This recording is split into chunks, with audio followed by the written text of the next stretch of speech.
Compression wax. You can get 3 McGuire's products for just $20. Need new brakes? Duralast brake pads are free with the purchase of Duralast rotors. We've also got oil deals and more. We're ending the summer right with the end of summer sale at AutoZone. Get in the zone, AutoZone. Restrictions apply. At the V Foundation, V is for victory over cancer.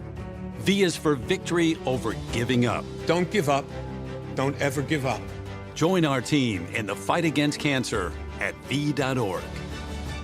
I'm attorney Brian Ritchie. Getting hurt in a car wreck comes with all kinds of stress and frustration. But when you call me, I'll be on top of all of it. So all you need to worry about is getting better. If you've been injured in a car wreck, I'm on top of it. Contact us at ritchielaw.com. WCMC-FM HD1 Holly Springs.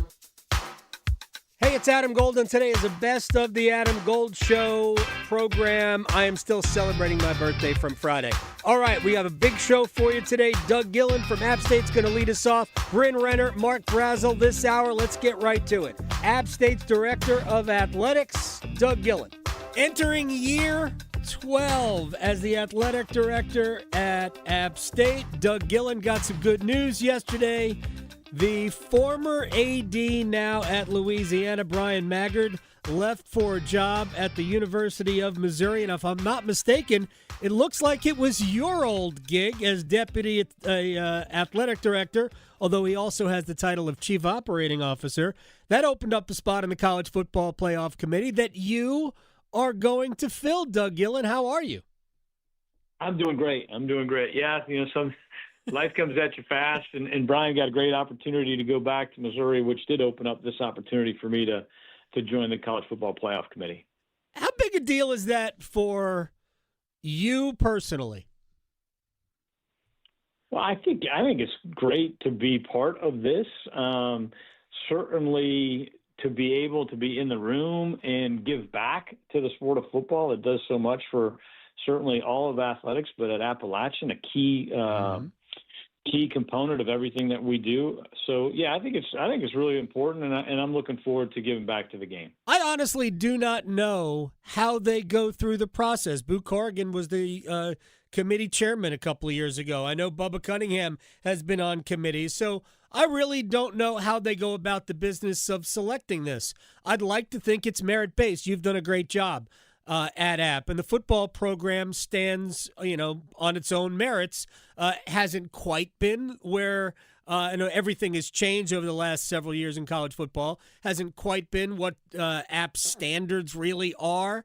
But obviously a lot of things are in place. I know you're comfortable where the football program is headed, but I think it's also a feather in App State's cap. No. Yeah, I think that certainly. I think too. I always talk about with our folks, it's about the position, not the person. And I think having the athletic director at Appalachian State on the College Football Committee is great for Appalachian.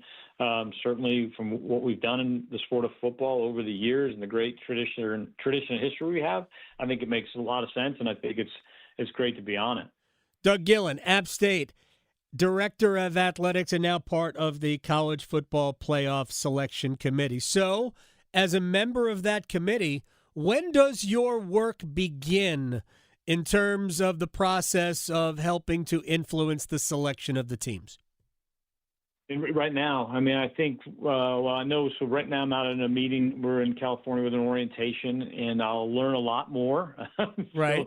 I'm still a newbie, certainly a rookie, and know that we're going to start orientation today, and then in the subsequent weeks we'll have another meeting, and then the work really begins. But I'm such a new person on the committee right now. I'm really just learning right now. When do Greg Sankey and Tony Petitti start lobbying for the entire playoff to be SEC and Big Ten teams? I have no idea. I have no idea. I am. Do you feel like I mentioned? I'm just very new. I'm not trying to get you in trouble. I'm just trying to have some fun on my own. But it does seem that this job has become almost like avoiding the public opinion part of this, because we know that in years past, public opinion has mattered. I think it probably mattered more in the 4-team era, right? When there were just 4 spots. And usually we had 2 or maybe 3 that were automatic, and then we were just deciding on one. What role does that public opinion have? How do you shield yourself from it? Well, again, just being new, I'll learn a lot more about that. But our executive directors they're doing a great job. I know I'm just learning and meeting Rich, and I think he's going to do a great job coaching me on how that works. And I'm looking forward to all that. But I do think the good news is ton of interest in college football and having the ability to be in the room and help kind of give back and certainly look to Rich for guidance is going to be important, and our chair Hunter as well. So I'll know more.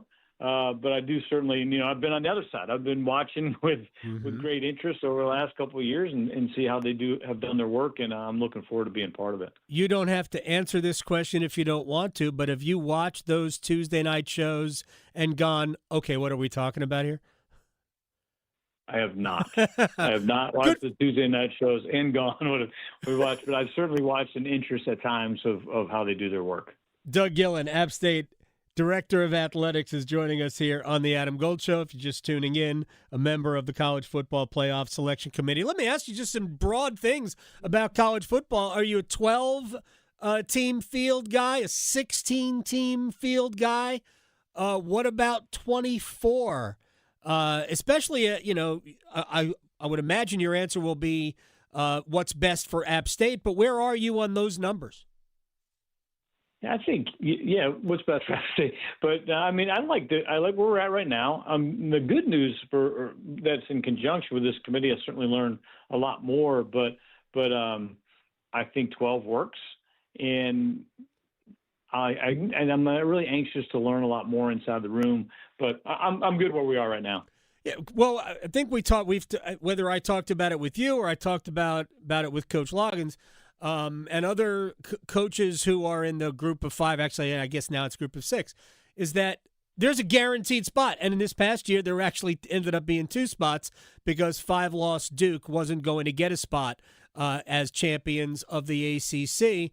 And it's the first time really in this college football playoff era that we knew that we would have a school from those leagues, at least one representing. And my guess is I don't know that number will really go up if we go to 24. So 12 is a good number, I guess. Yeah, I think access is really, really important to us in the group of 6. And right now, as you mentioned, had 2 last year, have the ability to get 1 in on an annual basis at least. So having that access continues to be paramount for us. Do you think 24 might open up other spots, or is that just rhetoric meant to appease people? That's a great question. I think the playoff format and certainly the management committee decision. I'd be certainly following and anxious, but I really don't know where that heads.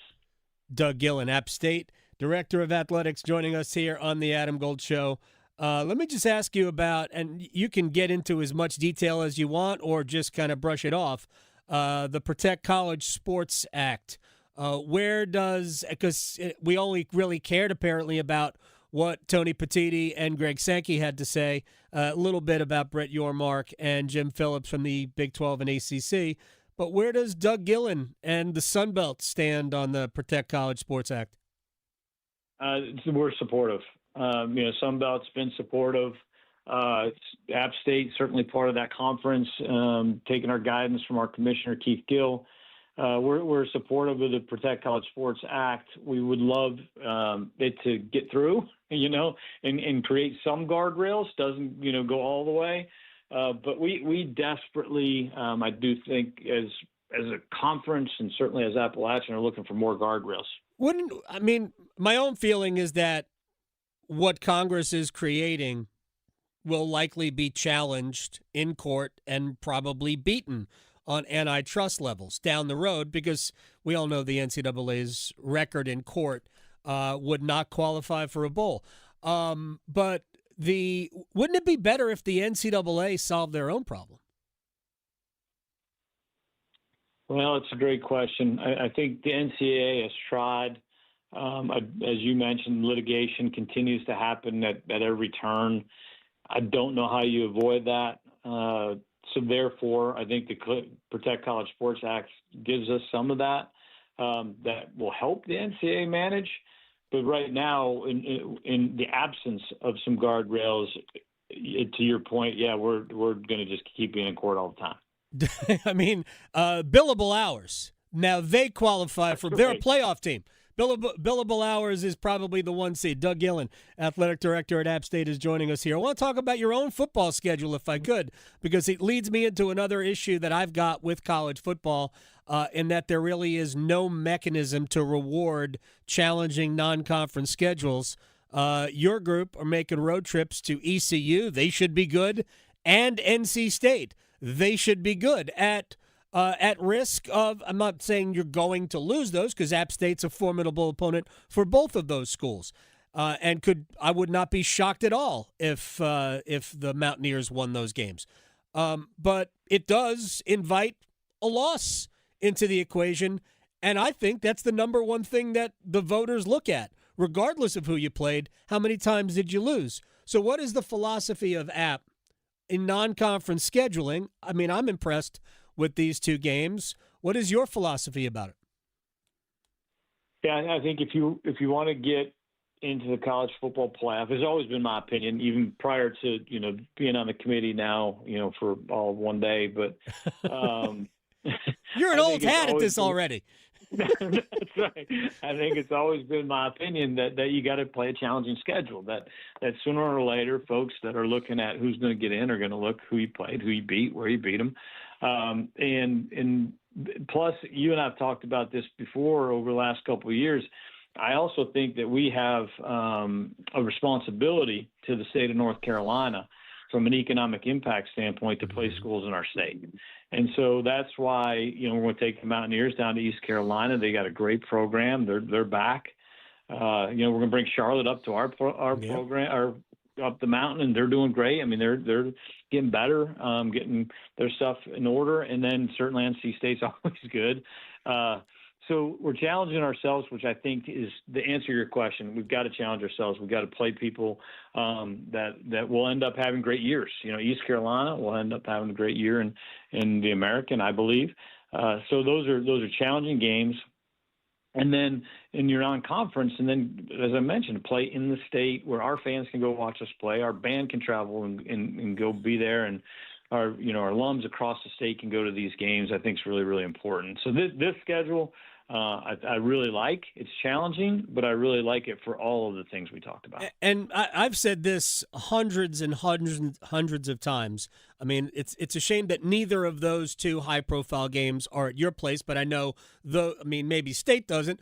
But other teams have come up there. East Carolina's come up there. You're going to get Charlotte up there. We've seen big teams head up the mountain and play at the Rock, and I've said this so many times. And this is no disrespect to Carter Finley Stadium or Kenan Stadium or Dowdy-Ficklin. There is no better place for college football in the state of North Carolina than Boone. It is the best day atmosphere in the state, bar none. It is an incredible, incredible scene. One day you'll get a college football playoff home game. I'm guessing maybe we probably don't even have to expand the field beyond 24. For that. But I want to ask you more about the scheduling thing because I rail about this. There's no mechanism to reward it other than as a tiebreaker. Like, I'm not saying Indiana wasn't good or great and they won the title last year, but they haven't stepped outside the league to play anybody really good, and they won't for the next 5 or 6 years going forward. So how do we get a mechanism to really reward it? I'm hoping to learn more, certainly, when I get into the room with the College Football Playoff Committee and how those evaluations take place. And certainly, historically, this group's done a great job over the years. So I'm looking forward to learning more. But I do think, as we mentioned, you've got to challenge yourself. And for us at Appalachian, the schedule we just talked about, that is the definition of challenging yourself. Yeah. None of those games are easy. You got to get through them, and then your league's got to be good. And I think the Sun Belt continues to get better and better. So those games and those wins, should we get them, will matter as the committee looks at kind of your body of work. And the same holds true for any school in any conference. Like now you're going to 9 games. So in a lot of conferences, well, how are you challenging yourselves in those other games? And how good is your league? So if you're just counting on your league to be great, then your non-con might not matter as much. But if your league's a little bit down and you don't really have control over that, then your non-con's got to be good. That's why we're trying to challenge ourselves in the non-conference to make sure that we're not disadvantaging ourselves in any way. And by the way, you'll get Boise State to come to Kid Brewer next year, NC State the following year. These are all good. And look, I'm a big fan. I am not a fan of 9 conference games. I think it creates imbalances and it eliminates. It might be harder to schedule non-conference today than it's ever been. I get it, but we can't play everybody in the league, and because the leagues are too big right now. So I'd much rather see a good non-conference game than just it doesn't get you close enough to playing your full conference, but those decisions are made way above my pay grade. But you're going to be in the room. I'm excited for you, Mr. Gill, and I think that's going to be a lot of fun for you. You're going to watch a lot of college football, and that's never a bad thing. The game's never been more popular. No. Yeah, 100%. And I would be remiss if I didn't echo your exact comments about Kid Brewer being the best place to watch college football in the state of North Carolina. But we, as you mentioned, and as we talked about, when you look at what we're doing with Boise coming in, and then in 28, we're actually going to host Western Carolina, we're going to host Charlotte, and we're going to host NC State. So we're continuing. There's enough good college football programs in the state. When you think about non-conference scheduling, we can play each other and have compelling, great games in the state of North Carolina that our fans want to see. Every year. Every year. Wake is a good program. I know you used to be an annual thing. Duke's a good program. There are a lot of options, and I don't blame them if they don't want to play you. Like I've said, you guys are a loss waiting to happen for a lot of these in-state schools, and unfortunately, they're in a position maybe of a little bit more power. But keep scaring everybody. Doug Gillen, App State Director of Athletics, now on the College Football Playoff Selection Committee. Appreciate your time. Get to work. Watch football. That's what a great job. Doesn't sound like a bad gig, does it? I appreciate you, Adam. Thank you for having me on. Thank you for always supporting Appalachian State. When we come back, former North Carolina quarterback star Bryn Renner. He'll be on the sidelines this year. He joins us next. Chapel Hill to Charlotte, Greenville to Greensboro. Your sports, his state. The Adam Gold Show on the North Carolina Sports Network. Listen every afternoon for The Drive with Tim Donnelly. Football is back. NFL preseason is back, and the excitement is there. The Panthers looked great in the Hall of Fame preseason game. Haynes King was electric. They got the win. Everybody celebrated. But let's pump the brakes a little bit. Kenny Pickett is still the backup quarterback. It's still Bryce Young's team. Haynes King can be a nice piece. The Drive with Tim Donnelly, 3 to 6 on 99.9 The Fan. T-Mobile has an exclusive bundle for customers 55 and up. I'm Sarah Bowl. Yeah, I'm Frank Bowl. A reliable network is key for us. And with T-Mobile, it's been wonderful. And going to the 55-plus plan saved us so much money. A lot. And that's important. Trying to keep costs down. The home internet's been perfect. It's fast, it's quick. The setup was so easy, it took less than 15 minutes. It was like, ta-da! If you want simplicity, coverage, reliability, you want the whole package, T-Mobile has it. Right now, T-Mobile customers 55 and up can get 2 phone lines on America's best network, plus America's fastest 5G home internet for just $30 each.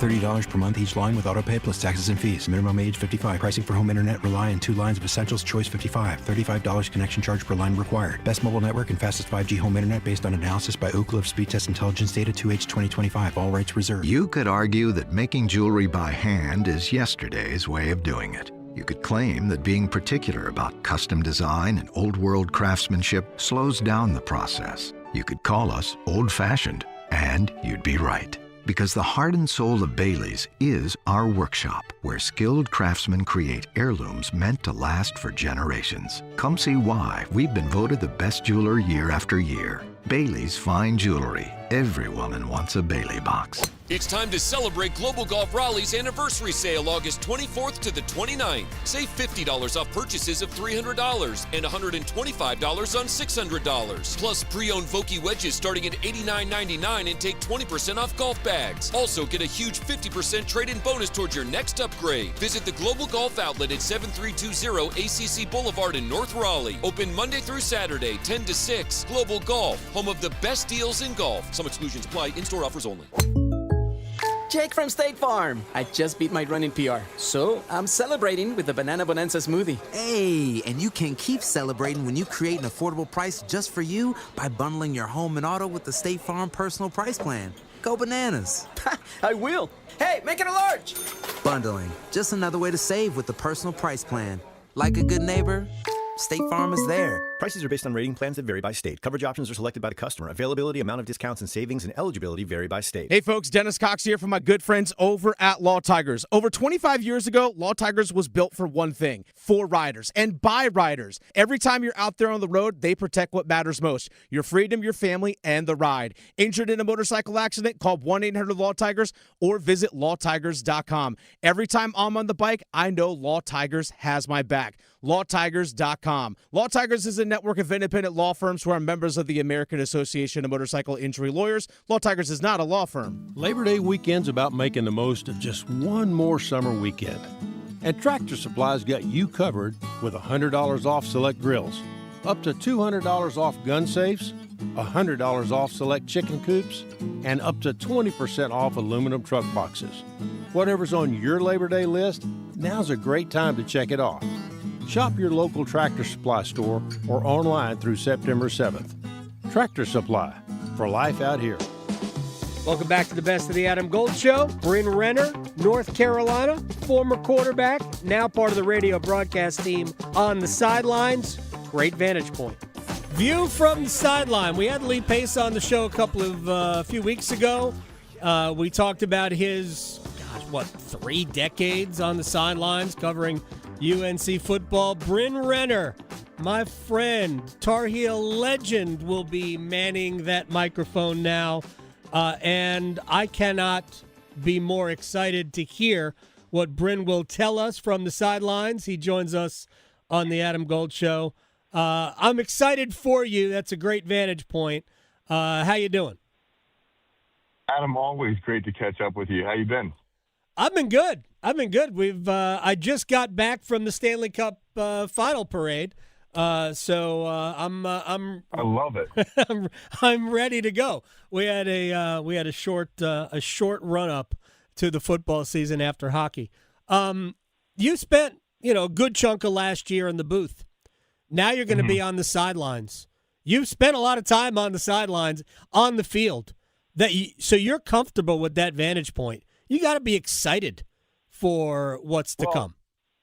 Yeah, it's really hard to replace Lee Pace. Right. I mean, I can't say enough of what he's done for the football program, the school, the university. He's represented in such a first-class way. Avid golfer like myself, so I love playing golf with him.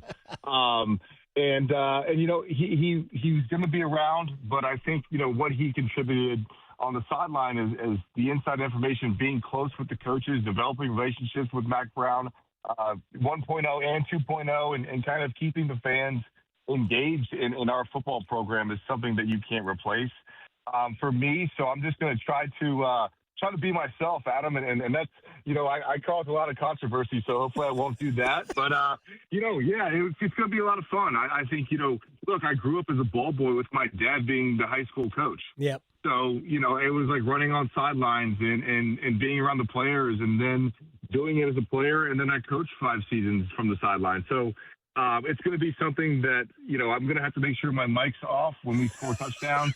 Or if the quarterback throws a pick and it was covered and he reads the wrong coverage, I'm not just like losing my mind. So, and yeah, the guys at Learfield said that just keep your microphone off. And when we ping you to get on, say something nice, and then we'll be able to do that for the Heels this season. Bryn Renner is joining us here on the Adam Gold Show. He'll be on the sidelines. But you're going to provide a perspective, and this is no disrespect at all to Lee, who as a storyteller and a reporter on Carolina football stands on his own merits. I don't know if Lee's in the North Carolina Sports Hall of Fame or not. He belongs in it. If we have to start the campaign for him right now, I'm happy to do that. But I think I told you this via text, that Tony Haynes for the Wolfpack was an analyst from the sideline and provided something that no other, like he's not a reporter. He was not a reporter. He was an analyst on the sideline, and you have the opportunity to do that. And I look for, and I'm not putting any pressure on you here. I hope not. But I am looking forward to hearing the perspective of a quarterback who played at a super high level for this program in the past. I am looking forward to your perspective. Let me get your perspective on something else, because I know this has come up already in the preseason. I don't believe it's at least one of these is not a big deal in terms of to this team. Michael Lombardi and his non-presence around the team. I don't think it's a big deal. I don't really want to talk about it, although that other stuff is above both of our pay grades. But what is Steve Belichick's absence as the defensive coordinator? I know Bill is a defensive guy anyway, but what does Steve Belichick's absence mean as we approach the start of the season in less than 2 weeks? Yeah, I think, when I had a chance to go to practice and kind of reflect on, what's been going on with Steve, and look, we don't know the severity of it, and I just, I don't want to speak on that, and I think personal issues are personal issues.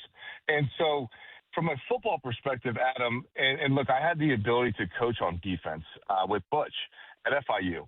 And when you look at what we have as a defensive staff, when you go into a game plan, say you're getting ready for TCU, there's a lot of situational football that's kind of divvied out as far as film watching amongst the entire defensive staff.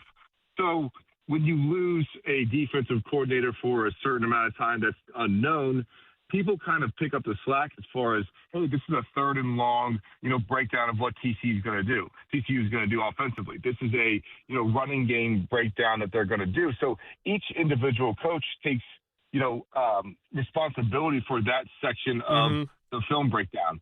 And so when you get to a game, everyone kind of has a voice in certain calls that you want to call on a call sheet, right? So these are our 3rd and 5 calls. These are our, 4th down calls. Here's our blitz package calls. So when you get to the game, yes, there is one person calling the plays, but you know what? You got Bill Belichick, who's one of the best defensive coordinators all time. And when you go to practice, he's very involved with the defense again. So it could be by committee. I don't know who's going to call plays, but I actually, for this being a defensive staff and a defensive-minded head coach, it kind of, doesn't really miss a beat in my opinion. Bryn Renner is joining us here on the Adam Gold Show. He'll be on the sidelines for the Tar Heels on the radio over the course of the season. Everybody's written this team off. Like, they've written off. People are already into what's next after the season. I'm not saying that I'm doing that here, but this is what everybody, it seems, is doing, locally, nationally about UNC football. Sell me on why, on what you like about this team. I know they haven't played yet, so we're not going to know anything until we see them on the field against TCU in Ireland. By the way, it's a nice trip to start. You have really stepped into a good spot here. That's right. I'm sure. My golf game is too. My golf game's going to step into a good spot down there. Well, how did Lee miss this one? I'm sure he's played plenty in Ireland. So, sell me on a couple of things that should be encouraging for UNC fans heading into the season. Yeah, look, I think there's been a lot of obviously distractions, and I feel like for the last 2 decades we've had off the field distractions in some capacity. So, and even when I was there, and I think if you're a player, you love the competitive this time of year. You love this. Hey, we just got done of 3 hard weeks of training camp, and you're looking forward to go playing another team. So what I love about this team, Adam, and I've had a chance to go to more practices this year than I have in the past. I really like that we kind of settled the quarterback room. And I think, it wasn't a really good fit with Gio Lopez. He said that at ACC Media Days because of pro style, play style, and I wish him well at Wake Forest. But you get 3 new quarterbacks in Billy Edwards, Miles O'Neill, and Billy's a transfer from Wisconsin who grew up in my hometown, who's a really good coach's kid, grew up kind of like I grew up. Actually went to my rival high school, so I know Billy personally. Miles O'Neill is a 6'6", really athletic-looking kid that hasn't really played much of college football, so you're excited about his upside. And then you get Travis Burgess, who I think is a really, really talented kid coming off an ACL injury. And I think, when I tell people about the quarterback room, it's restacked. And when I was always a coach, you wanted to have like that 2-year separation between a guy. Like Billy's going to be a redshirt senior, Miles is going to be a redshirt sophomore, and then you have Travis as a true freshman. So you reset that deck at quarterback. The running back room, you bring back a DeMond June, a freshman running back, and then on the outside you have, I really like the C.J. Sadler kid that we brought in as a freshman. He's a really, really talented football player. And then you got Jordan Shipp, who's the leader of the pack. So offensively, you have weapons. And the one secret weapon that we haven't talked about is Bobby Petrino. All Bobby Petrino does is score points. And I think that, if you can bank your hat on something, it's going to be Bobby Petrino has the ability to score points for this offense. And there's a lot of new. And so whenever you go into the season, you just never know with college football nowadays. So it's really going to be exciting to watch. And then defensively, you have Melkart coming off the edge, and he had a really good year leading us in sacks. And so he's coming back. And then you have pieces that need to step up. And so I'm encouraged. I love Carolina football. As you know, I will support them till I die. But I'm also a realist. It's a really tough schedule, as everybody knows. I'm going to get your month of October is just absolutely wild.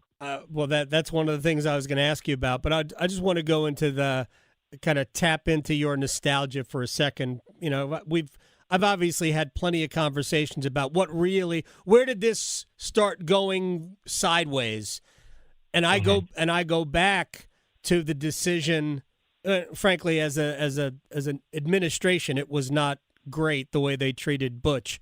Sending him out to do all the interviews at Operation Football. One of them with us, by the way, which went viral, and then basically 2 days later deciding to move on. I thought that was not a great way to treat anybody. I don't believe that Butch should have been let go. In retrospect, that to me was the mistake, because it looked to me as though if they could have weathered that storm with Butch Davis, that they really were becoming what everybody thought North Carolina football could become.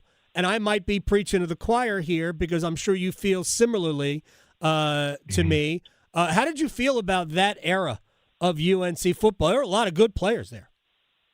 I think it's the most talent that's ever walked through the building since as a collective whole. And I'm biased, but that's why we all were recruited. And I just can go on a little rant here, but I was the first quarterback recruited there, and Butch coming from the NFL, and he was on the precipice of making Carolina football what it can be and what we're going to be in the future when we get going. But Butch, there was no blue zone before Butch Davis had the vision of it.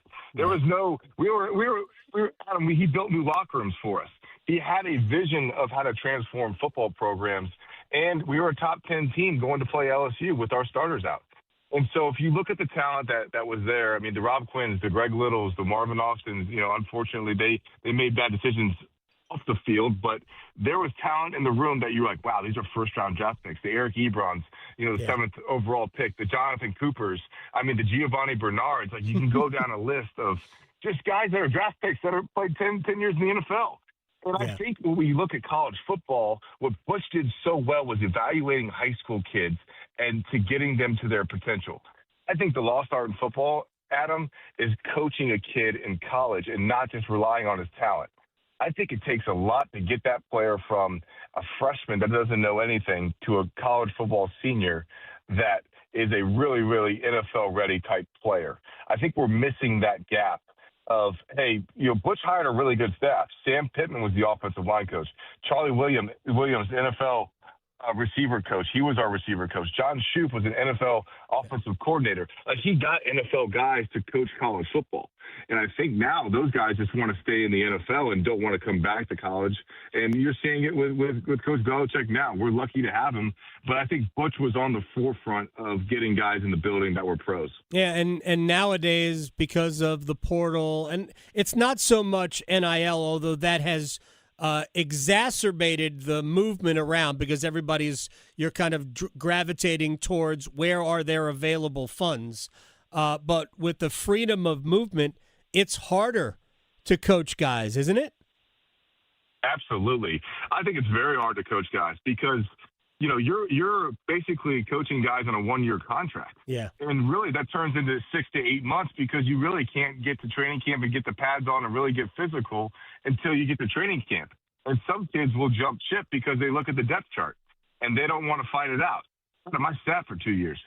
I'm behind TJ. Right. And that was the best thing for me. And I have friends and teammates that the best thing for them were to get bigger, faster, and stronger. And I always say this, if you have to rely on freshmen to play right away, it's a really tough thing. So you have to grow and develop these kids. But sometimes the grass isn't always greener. And, think about the transfer portal. Some of those kids, enter the transfer portal, they never play again. Right. So it's a really tough situation to be a football coach now in this day and age, in this market of sports. Yeah, some of those kids enter the transfer portal, and there's no way to get out of it. There's no place for them, let alone not playing somewhere, not even getting the opportunity to go somewhere. You mentioned the grass is not always greener. Hey, best thing that Bill Belichick has done so far at UNC, grass, actual grass in the football field, which you will appreciate when it is not 105 degrees on the turf when you're on the sideline. Bryn Renner joining us here. All right, line of scrimmage. Let's start with the offensive side. Going to be good? Yeah, I think we have 6 guys that can really make a difference. I do. I think there's offensive line is really improved. We brought in 4 transfers, and we lost 3, so we gained 1 back. I think having Christo Kelly, our center back, he got hurt last season. I think he's going to be a really, really good, strong leader in there. And you have to have kids step up and get physical. I think we're going to have to run the football. I think on first and second down, you have to be able to run the football. And if you look at the past national champions and even the ACC champions, they ran the football effectively. And I think, you can say that we want to throw it and do all this stuff, but if you can break somebody's will running the football, I think that's when you have the best chance. So I like what we did offensive line. I think, like I said, Christo Kelly is a really good leader for our team and a good figurehead for that. And he's going to be leading the charge. And then you look at the defensive side. I think defensive end is where we're going to thrive. We brought in a transfer from Penn State. He looks great. I think he's a really good offsetting pass rusher to Melcart. He's gonna have a huge impact. And we got young guys on the outside at corner that are going to have to play some more man-to-man and really get in your face type of football, and they will. And so, I'm excited to see these guys step up. And Adam, I'm not blowing smoke. I'm always excited. I really looked at every single challenge that football brings because it's a really, really tough sport and it's tough to win. But I love when kids go through a whole off season. They get bigger, faster, and stronger, and they got 12 tests in front of them to see if they can get it done. All right, final thing. If I were you, I would get over to Ireland now and acclimate myself to the time change and the weather because, it's going to be a huge change coming up in about 12 days or whatever it is. So, yeah, you want to give yourself as much time as possible. How has Bill been with the guys? People whine about Bill with the media. I don't care. He's not here to talk to me. I've never cared about that. And it puzzles me why other people do. But how has he been with the guys? Have you noticed a change from a year ago? I don't think he's changed at all. I think the perception of him is kind of, perception is not always reality. Right. The kids love him. And I think that's the biggest thing is when you go to practice and, the media availability goes away and you get to see him just be Coach Belichick. And if you talk to any kid in the program, he is authentically himself, and the guy loves football. Like, I love being around him because he loves football. And if you speak to him about football, he is a walking, talking encyclopedia. And those kids in the program, like he took them to a water park. Like, he's doing different things that might have been out of his comfort zone. Because, I always say this, like, when I got cut in the NFL 5 times, right? And so my experience with the head coach was very limited. But I had 5 head coach which was different. Like, the head coach is not supposed to be your friend. Right. And I think that's the craziest thing is we want a coach to be lovey-dovey, nice, and there's certain styles that work like that. But Bill Belichick's just all about football. And so when you go from the NFL, it's a business. Like, you're not taking kids to water parks. You're not really trying to be their friend. You're negotiating contracts. So it has been an adjustment for him, which I think he's done well. Because if you talk to any player on the Carolina football team, they really enjoy being around him in team meetings and around football settings because he's teaching them football. I want to see Bill on a zip line. Bryn Renner, part of the Tar Heel Sports Network. Tar Heel Sports Network on the sidelines. Man, I can't wait to talk to you throughout the season. I think your plane is boarding right now to Dublin. I appreciate your time, my man. I'll talk to you soon. Thanks, Adam. Yeah, those are my golf clubs. I got to go grab them. We're going early. Thanks, all right, man. buddy. I'll talk to you later. When we come back, the Greensboro Golf Tournament on the PGA Tour is sticking in town. We'll talk to Mark Brazel about it next.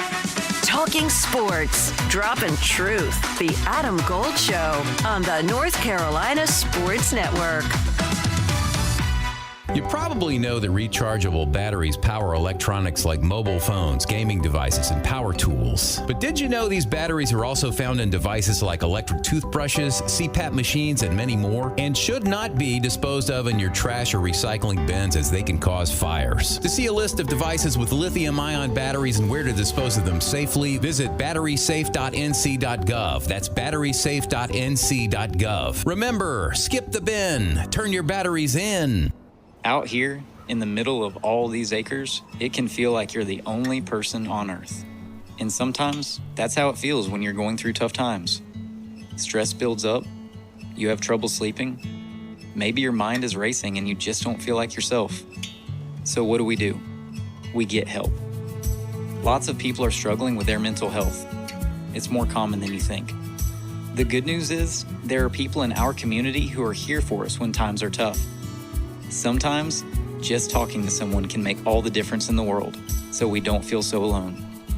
One thing you can do is visit loveyourmindtoday.org for simple steps you can take to find the right solution for you. Whether it's hearing stories about what other people are going through, or finding the resources we need to navigate the stresses in our lives. Visit loveyourmindtoday.org. That's loveyourmindtoday.org. Brought to you by the Huntsman Mental Health Institute and the Ad Council.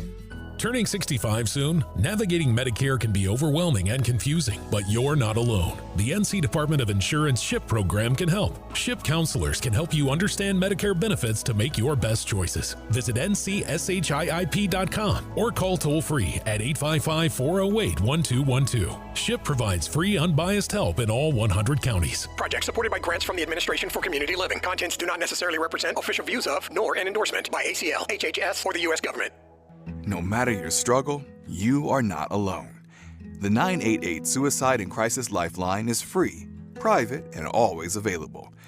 If you feel lonely, isolated, anxious, or overwhelmed, help is here all day and night. Call, text, or chat 988 without cost, without judgment, and without waiting for an appointment. You'll get support that can make a difference. Brought to you by the North Carolina Department of Health and Human Services. The North Carolina Healthcare Association invites you to listen to this month's podcast, Conversations on the State of Healthcare. This month, we're looking at issues that affect families in every corner of North Carolina. Maternal health. My guest is Marissa Franks from the North Carolina Healthcare Foundation, who shares information about the Maternal Health Action Network. No single hospital or organization can solve maternal mortality alone. It takes all of us in healthcare and in our communities to do that. But by sharing knowledge, listening to patients, partnering with communities, addressing barriers to care, and implementing proven practices, we can make a real difference. So I think our work demonstrates what's possible when healthcare organizations come together around a common goal, which is helping every mother and baby have the healthiest possible start. You can learn more and join our latest conversations on the state of healthcare wherever you listen to your favorite podcasts. And find out more by visiting nchealthcare.org. Did you know?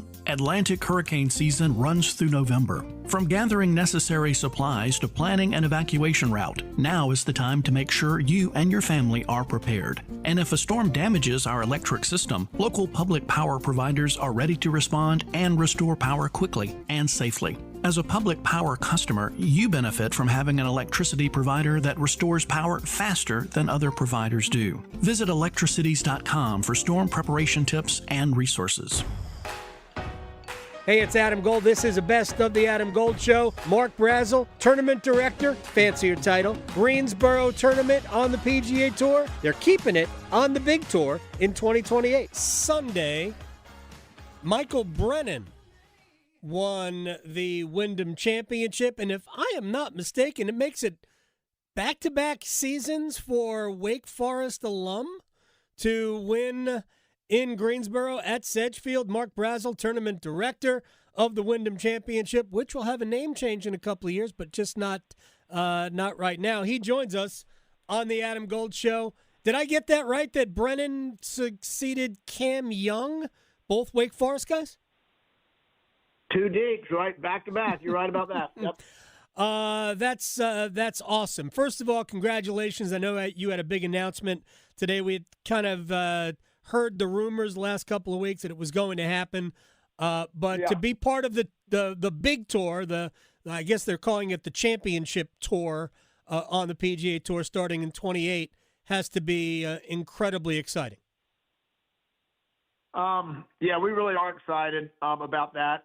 And so Raymond James is coming in as our new sponsor, title sponsor, and it's going to be the Go, which is Go is short for Greensboro Open by Raymond James, and we're really excited about it. And they start next year as our new title sponsor, so it'll be Go by Raymond James next year, in 27 in August, and then we'll move over to, I think, the spring. It sounds like in 2028 and beyond. Don't take all my questions with just one answer. Mark Brazel, CEO, Executive Director. Sorry. It's all right. Of the soon-to-be Go Raymond James Championship at Sedgefield. Now, when let me just start at the beginning. How did this all come together? Because your spot on the PGA Tour now was very advantageous as the last one in the regular season. You had a very good field again this year, maybe the best field overall that you have had since, I don't even remember the year that Tiger Woods was there, but I was there that year, and that was just bananas. But how did this whole thing come together where you remained in a good spot for the tournament? Well, we knew going into last year's tournament, 2025, that Wyndham, that 2026 was going to be Wyndham's last year. So Bobby Long, my boss, and I started kind of talking to others about potentially being a new title sponsor. And so we kind of stumbled across Raymond James, who are some just great people. Yeah. We're big fans already and fast friends. And so we kind of went hand in hand and started seeing that, there's going to be this tier 1, tier 2 deal and going to change a lot starting in 28. And we wanted to be part of the tier 1, which is now called the Championship Series. And listen, Adam, we did all we could to make that happen for North Carolina and for the Triad. And also we have so many people over from the Triangle. So we really wanted to do this for North Carolina. and our part of North Carolina, and we're so excited it was able to come to fruition. We got some clarity on it about 2 weeks ago, but really it has been it's been a fun but sometimes challenging journey. Expensive one too. Mark Brazel is joining us here. No, I mean from what I have read, there was a $40 million investment by whether it's the state or the Triad area. How did that? I mean, certainly $40 million goes a long way, but how did that help? Put you in a great position to secure this spot. Well, the state's support over those 4 years, so it'll be $10 million a year, was crucial to us landing the championship series event. And we explained what we were trying to do. We explained we were trying to bring another one because they've got one down at Quail Hollow in Charlotte, a great Truist championship. And we basically said, look, we have another opportunity for one, and we would be one of 3 states that has multiple championship series events along with California and Florida. And we feel like, the economic impact from Hilton Head down in South Carolina and in Charlotte are both well over or about $120 million per year. And there's no reason in the world why ours wouldn't be that too. And so, I guess we kind of probably did it very similarly than the USGA did when the state supported their move and all that to Pinehurst. And so we got very fortunate. We were very pleased that we got that. And again, if it's not for the state, I don't really think we got this deal done. And so, that in conjunction with what Raymond James is doing as our biggest partner, and then also Travel and Leisure, who you might not know, but they're kind of the timeshare side of Wyndham.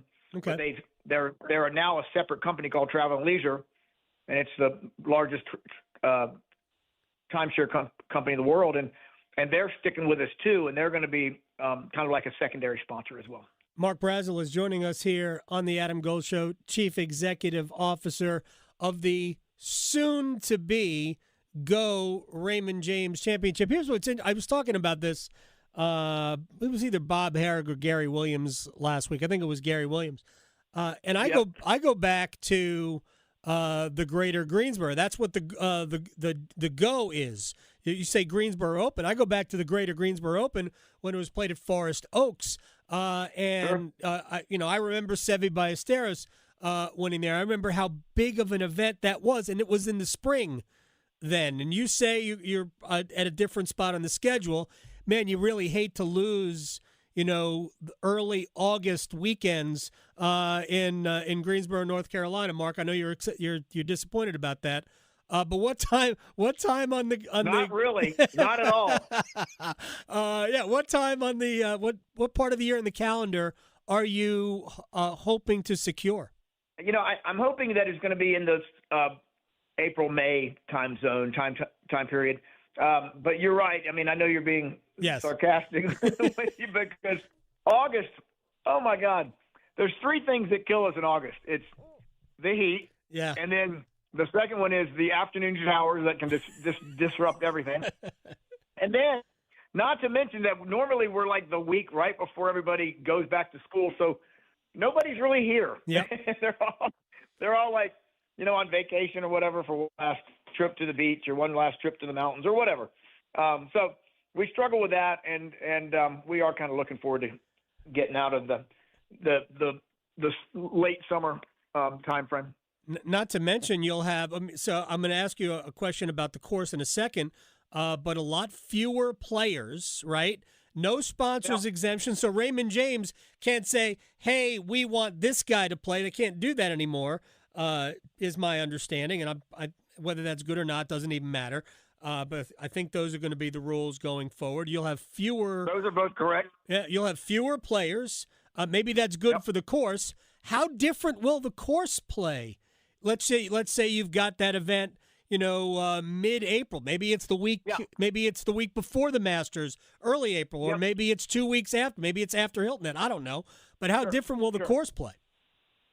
Well, it will play different for sure. It'll look a lot different too, because we'll go from pretty much all Bermuda to, all kind of fescue, and because we'd have to overseed and all that. So, it'll be beautiful, and no blemishes. It'll look beautiful. I mean, we're looking forward to that.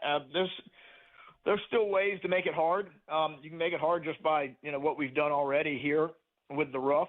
Yeah. And the rough has been a challenge, and U.S. Opens every year. U.S. Opens bring their rough up, and so we'll still want to make it a challenge, and it'll be great. It'll play. It'll look a lot like, it's not quite as big of a golf course, but it'll look a lot like what Quail does because they overseed as well.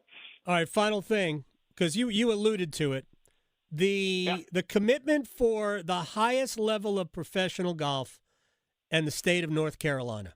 Your event, Quail Hollow and the Truist, and the fact that the U.S. Open is here like every 6 or 7 years now, with the USGA calling Pinehurst kind of their summer home, if you will. That's right. What does that say about how this sport, views the people of North Carolina? Well, let's not forget about the Biltmore Championship over in Asheville either, and we're really excited about supporting that. But, look, I love it. I am a North Carolina kid. I grew up in Asheville, North Carolina. I've been here all my life, and I think it says a lot about our state that we're going to have 2 championship series events. We've got one of the best, if not the best, resort in the world with Pinehurst. We want to make sure that we put that flag right there, and let everybody know in the world that this is the place to come and be with some of the best golf courses in the world, and 2 of the best PGA Tour events in the world. I mean, just no doubt about it. If you remove the majors and the Players Championship, it's more than 10% of top-flight professional golf tournaments on the planet will be played here in the state of North Carolina. Mark Brazel, Chief Executive Officer, Wyndham Championship, soon to be the Go Raymond James Championship. Thank you so much for your time. Congratulations. A lot of hard work. Take the rest of the day off. Thanks, Adam. I'm definitely going to take the rest of the day off for sure. Thanks, man. Thanks, care, buddy. You got it. Always. Mark Brazel here on the Adam Gold Show. When we come back on this Best of the Adam Gold Show, Hour 2, big stuff, including Chip Patterson. Serving it up hot and fresh every day. Adam Gold on the North Carolina Sports Network. Hey, it's Adam Gold from my man Gordon Miller, Miller Lending, Kildare Farm Road in Cary. With the international soccer season about to begin, I thought I would talk to you about top of the table Miller Lending, where Gordon Miller invented the no closing cost mortgage back in 1987. That was actually before the Prem began. Brought it to the Triangle in 1996, and people have been saving thousands of dollars ever since. What do you mean saving thousands of dollars? Closing costs are real money. They come out of your account. And while some companies say we're offering you a no closing cost mortgage, note that the closing costs, more often than not, have been folded into the loan amount. So not only are you still paying them, but you are financing them, and that is evil. Miller Lending, home of the original no closing cost mortgage. You can find out more about it at MillerLending.com. Miller Lending, an equal housing lender, NMLS ID 2502147. Excuse me, you think you could spare a square? Sorry, what? A square on your smartphone. Oh, yeah, for the 99.9 The Fan app. Exactly. Listen to your favorite hosts, teams, and live sports action. The Carolina Hurricanes are the best team in the NHL. They won the 2026 Stanley Cup. And every podcast episode at your fingertips, anytime, anywhere. Available for Apple iPhone and Android phones. Download the 99.9 The Fan app today. College football is back, and so are the predictions. Who makes the playoffs? Who wins their conference? Who takes home the national title? On Kalshi, America's #1 prediction market platform, lets you trade those predictions in a live market. Will NC State beat Virginia in Week 0? Right now, State is currently trading at 35%, meaning a $100 trade would pay out around $275 if they are victorious. On Kalshi, you're trading against peers in a live market, meaning there's no house. And as the probability changes, you can buy in and out of your position. Trade the draft pick, the game, and more on Kalshi. Download the Kalshi app and use code TIMD to get $20 when you trade $20. KALSHI, Kalshi, trade on anything. 18 plus only. Restriction and eligibility requirements apply. Event contract trading involves risk and may not be suitable for all investors. Kalshi products are not available in all jurisdictions. Prices, values, and available markets may differ from those mentioned. For more information, see kalshi.com/regulatory. Gambling problem? Call 877-718-5543 or visit morethanagame.nc.gov. Rev up your summer at the Make This the Summer event going on now at John Heister Chrysler Dodge Jeep Ram in Lillington. Grab summer adventures when you drive home a brand new 2026 Ram 1500 for 20% off. Excludes RHO. See dealer for details. Or expand your options for off-road exploration with a new 2026 Jeep Gladiator. Save 15% off during the Make This the Summer event. Plus, get 2.9% financing for 72 months. So get off your keister and get to John Heister Chrysler Dodge Jeep Ram in Lillington today. At the V Foundation, V is for victory over cancer. V is for victory over giving up. Don't give up. Don't ever give up. Join our team in the fight against cancer at V.org. A torn ACL, stress fracture, aching back, a hip that's had it, life on hold, and all you want is to get it back. Enter Wake Orthopedics. We do it all. In fact, we see patients within 48 hours for everything from sports injuries, spine care, and joint replacement to minimally invasive procedures, surgeries, pediatrics, and more. Visit us today at wakemed.org and get back your life. I'm attorney Brian Ritchie. Workers' comp can be tricky, but my law firm will be on top of all the complicated paperwork and sneaky deadlines so that all of your I's are dotted and T's are crossed. If you've been hurt on the job, I'm on top of it. Contact us at ritchielaw.com. Broadcasting live from the Eagle Leasing Storage Studio. WCMC HD1 Holly Springs. 99.9 The Fan. The Triangle Sports Leader.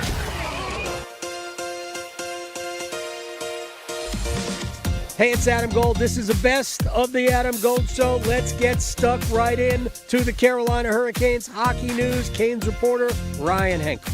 It's going through my Twitter timeline today. Something popped up from the hockey news, and I did not realize they were going through I think it's a day-by-day release the next one type of the situation where they were ranking the off-season maneuvers of every team in the NHL. Number 16 popped up in my feed today, the Carolina Hurricanes. And I thought, this is... First thing I thought was, because I didn't read it first thing I thought was, 16th? What? What is wrong with you? And then I realized, they're talking about off-season, moves, signings, trades, blah, blah. I'm like, heck, why are they 16th? They should be like 30th. So I texted my friend Ryan Henkel, Hockey News, who covers the Hurricanes, although had nothing, as far as I know, to do with this particular angle of attack. And he joins us on the Adam Gold Show. I think I said to you that I would rank them 30th among off-season moves. They basically are running it back with the same team, right?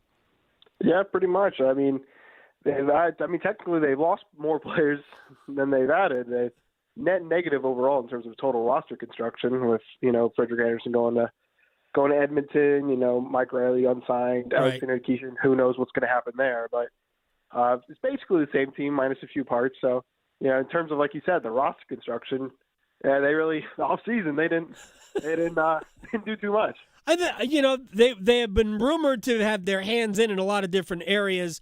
And they have not done anything just yet. You mentioned Alexander Nikishin, Ryan Henkel, so let me just ask you, A, what would you do? B, what do you think they will do? It's an interesting one. Me personally, I think a bridge contract is just kind of the play to make. I know Carolina's not huge on bridge deals, but he's got such an awkward position right now with the team where he's not quite up to snuff defensively. Everyone saw that the postseason was not a good postseason for Alexander Nikishin. He had a lot of struggles with, his gaps, his, awareness, all sorts of things. And, Carolina, they're not 100% sure if this is a player that's going to work out the way that they hope he's going to work out, with Carolina's system. And he's a really good offensive player. He had double-digit goals, 30-plus points. He was a power play producer. But that role isn't really available. Like Shane Gostisbehere, the guy you can put on the third pair to run the top power play, and was really good offensively. And granted, I think his two-way game this past year was really, really good, way better than it's perhaps ever been. Agreed. But he's not expected to be the defensive guy like a Keandre Miller, Jacob Slavin type. So Nikishin, what his role may be as a young guy, putting him in that like third pair power play spot, there's not a really role for him there. So he's like the sixth defenseman. They want him to play a certain way. It's not quite working out for him. He's 24, 25 now. He's not like a spring chicken by any means. So it's like the question is like, how is he going to develop properly? Is there room to grow? Because age curves, like this is about the time defensemen start peaking. Statistically, analytically, all that sort of stuff. So personally, I would like bridge him, see what you have, see if how things shake out in another year or two when the blue line. A lot of contracts are up, guys in their 30s, so they could have a different look. Maybe his role opens up down the line. Right. But I don't know. Carolina's not a huge. They don't love the bridge deal. They don't love the bet to be like, because what if he does do successfully? Then you're like, all right, now he wants $30 million because the cap's exploding and guys who are making should be $7-8 million are now $14 million players. Ryan Henkel, Hockey News, is joining us here on the Adam Gold Show at Ryan Henkel _.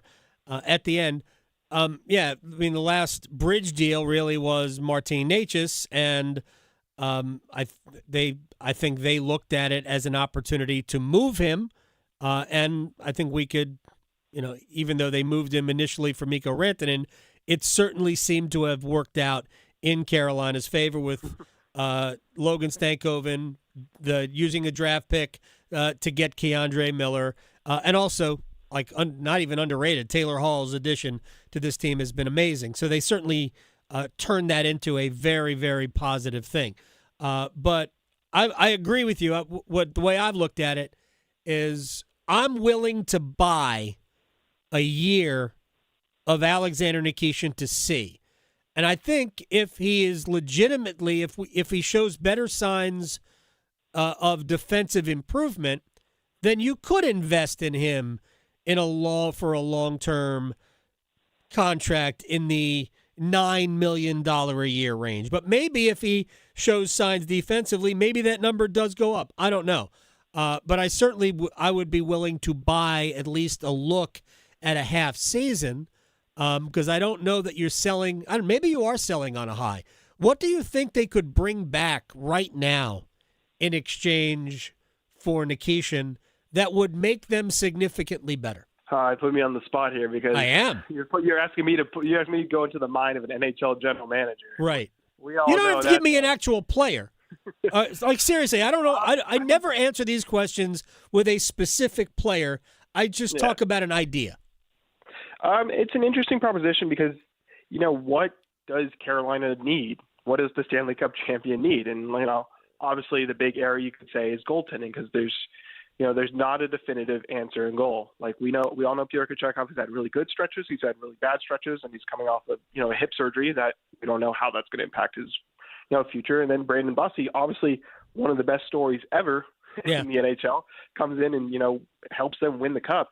This was his first year in the NHL. The question is now, can he do it again? Can he replicate? And, that's a big question mark. A lot of NHL players flame out because they can't adapt or keep going and changing as the seasons progress.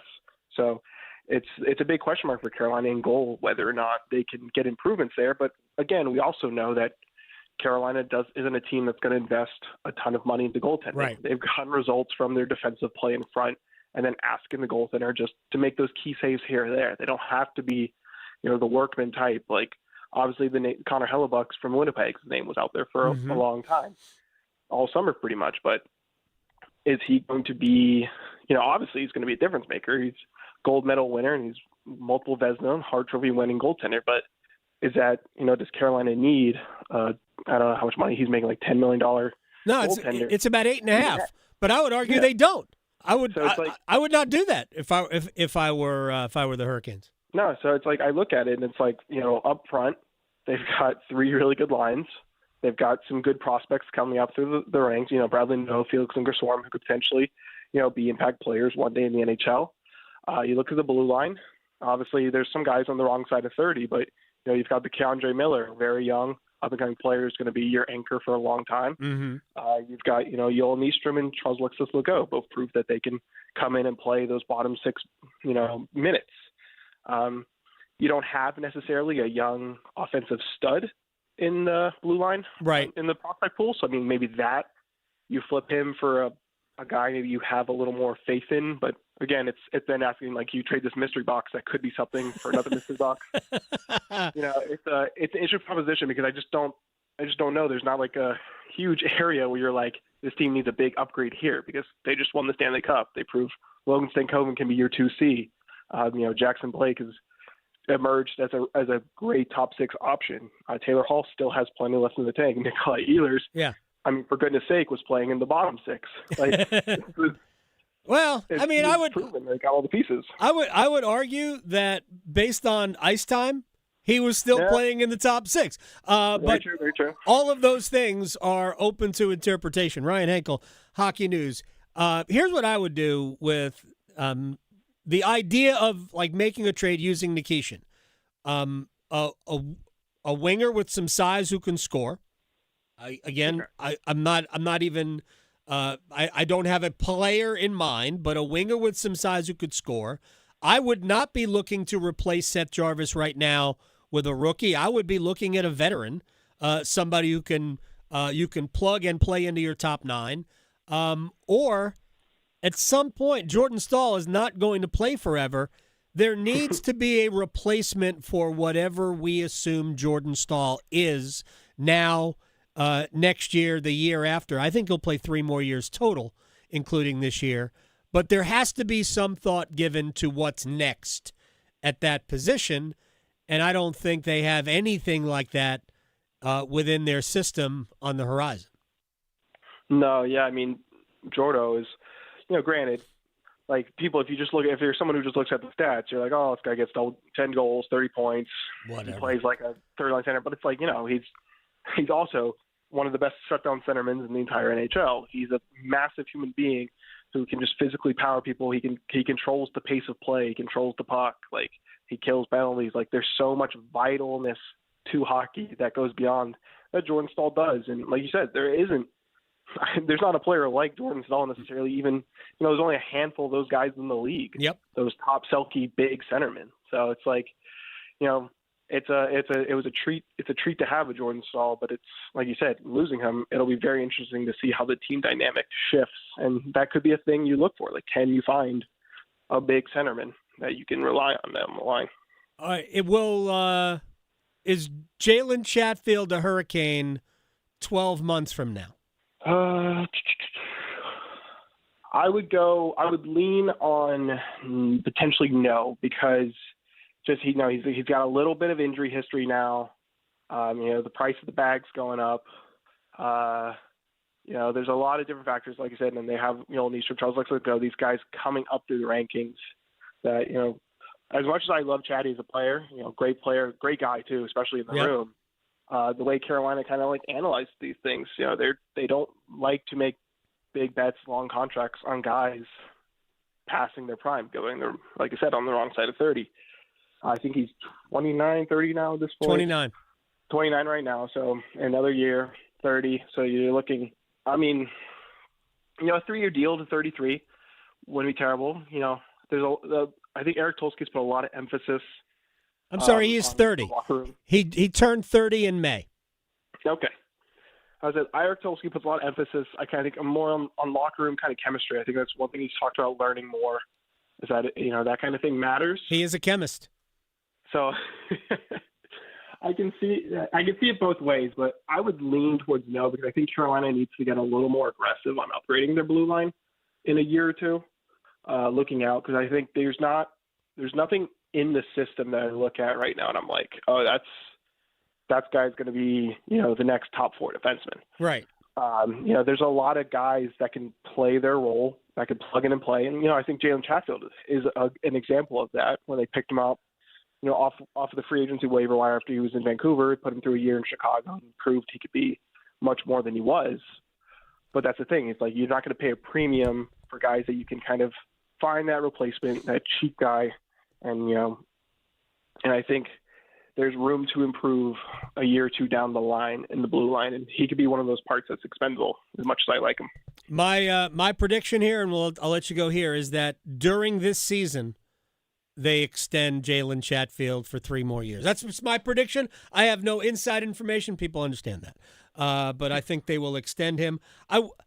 I'm less bullish on extending Shane Gostisbehere because he's a little bit older.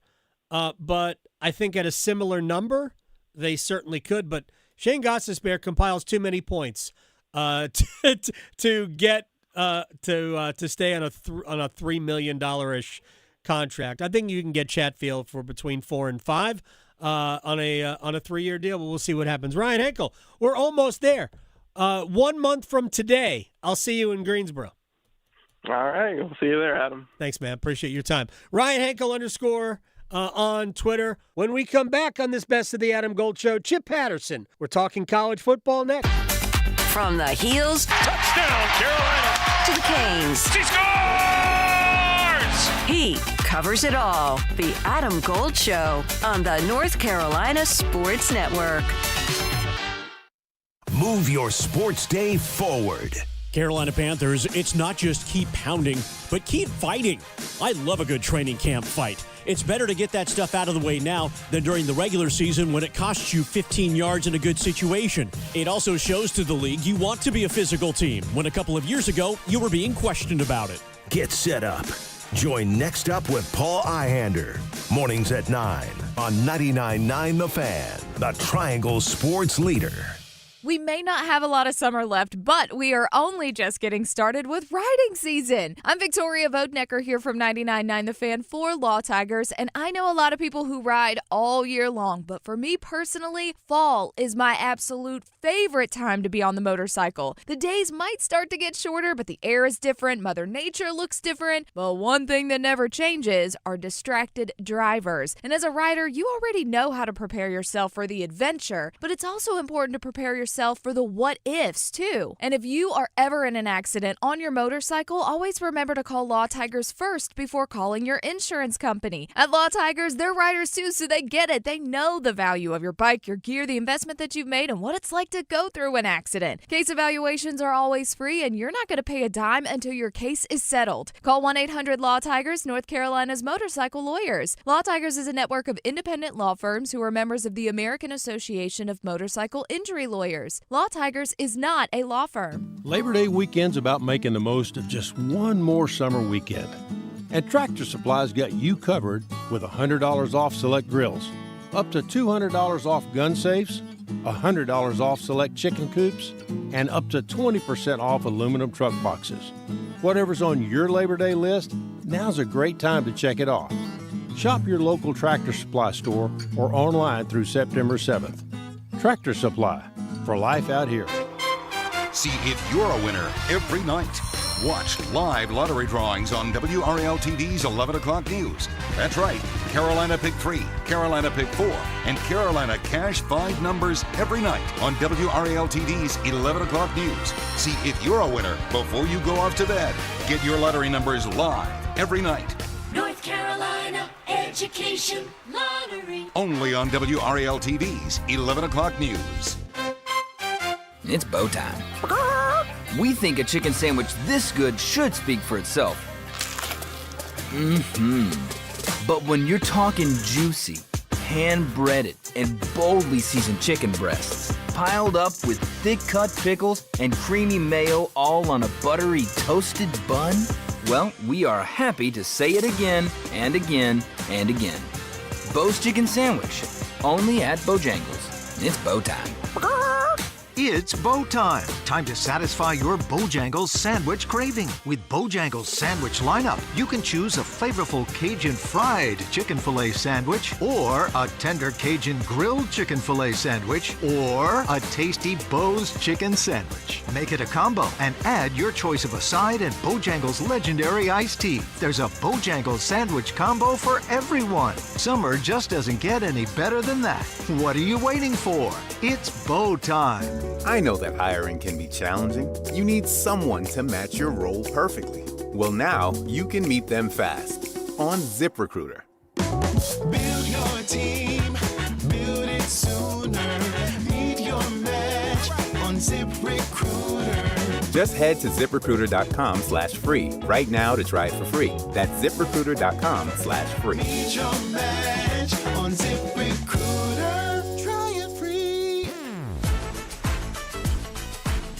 Adam Gold here, best of the Adam Gold Show. I'll see you tomorrow. Chip Patterson. Let's pretend it's a Wednesday, and let's talk to Chip Patterson. CBSSports.com, college football maven, moderator of the Cover 3 podcast, my friend Chip Patterson. How are you, sir? I'm well. I hope you are. I am. I'm excited for the start of the season. You know how I like schedules and all that.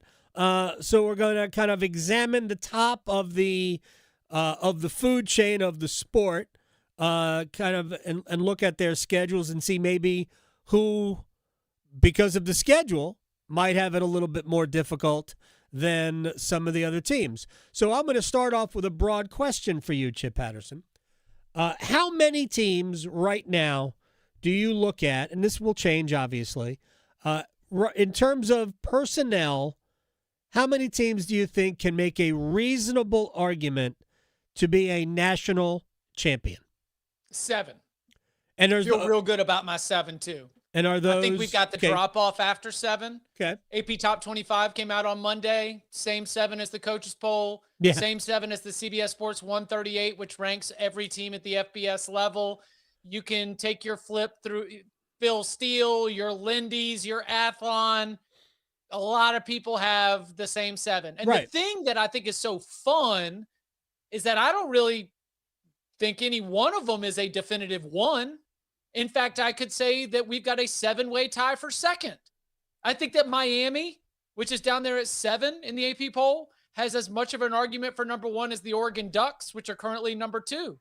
You know, if you look at Ohio State and Oregon and Indiana, and then you take into consideration a Georgia and a Texas, throw in Notre Dame and Miami, I think that's your 7. And I think that other teams will jump up and make the college football playoff that are not in that 7. And other teams may win games in the college football playoff that are not in that 7.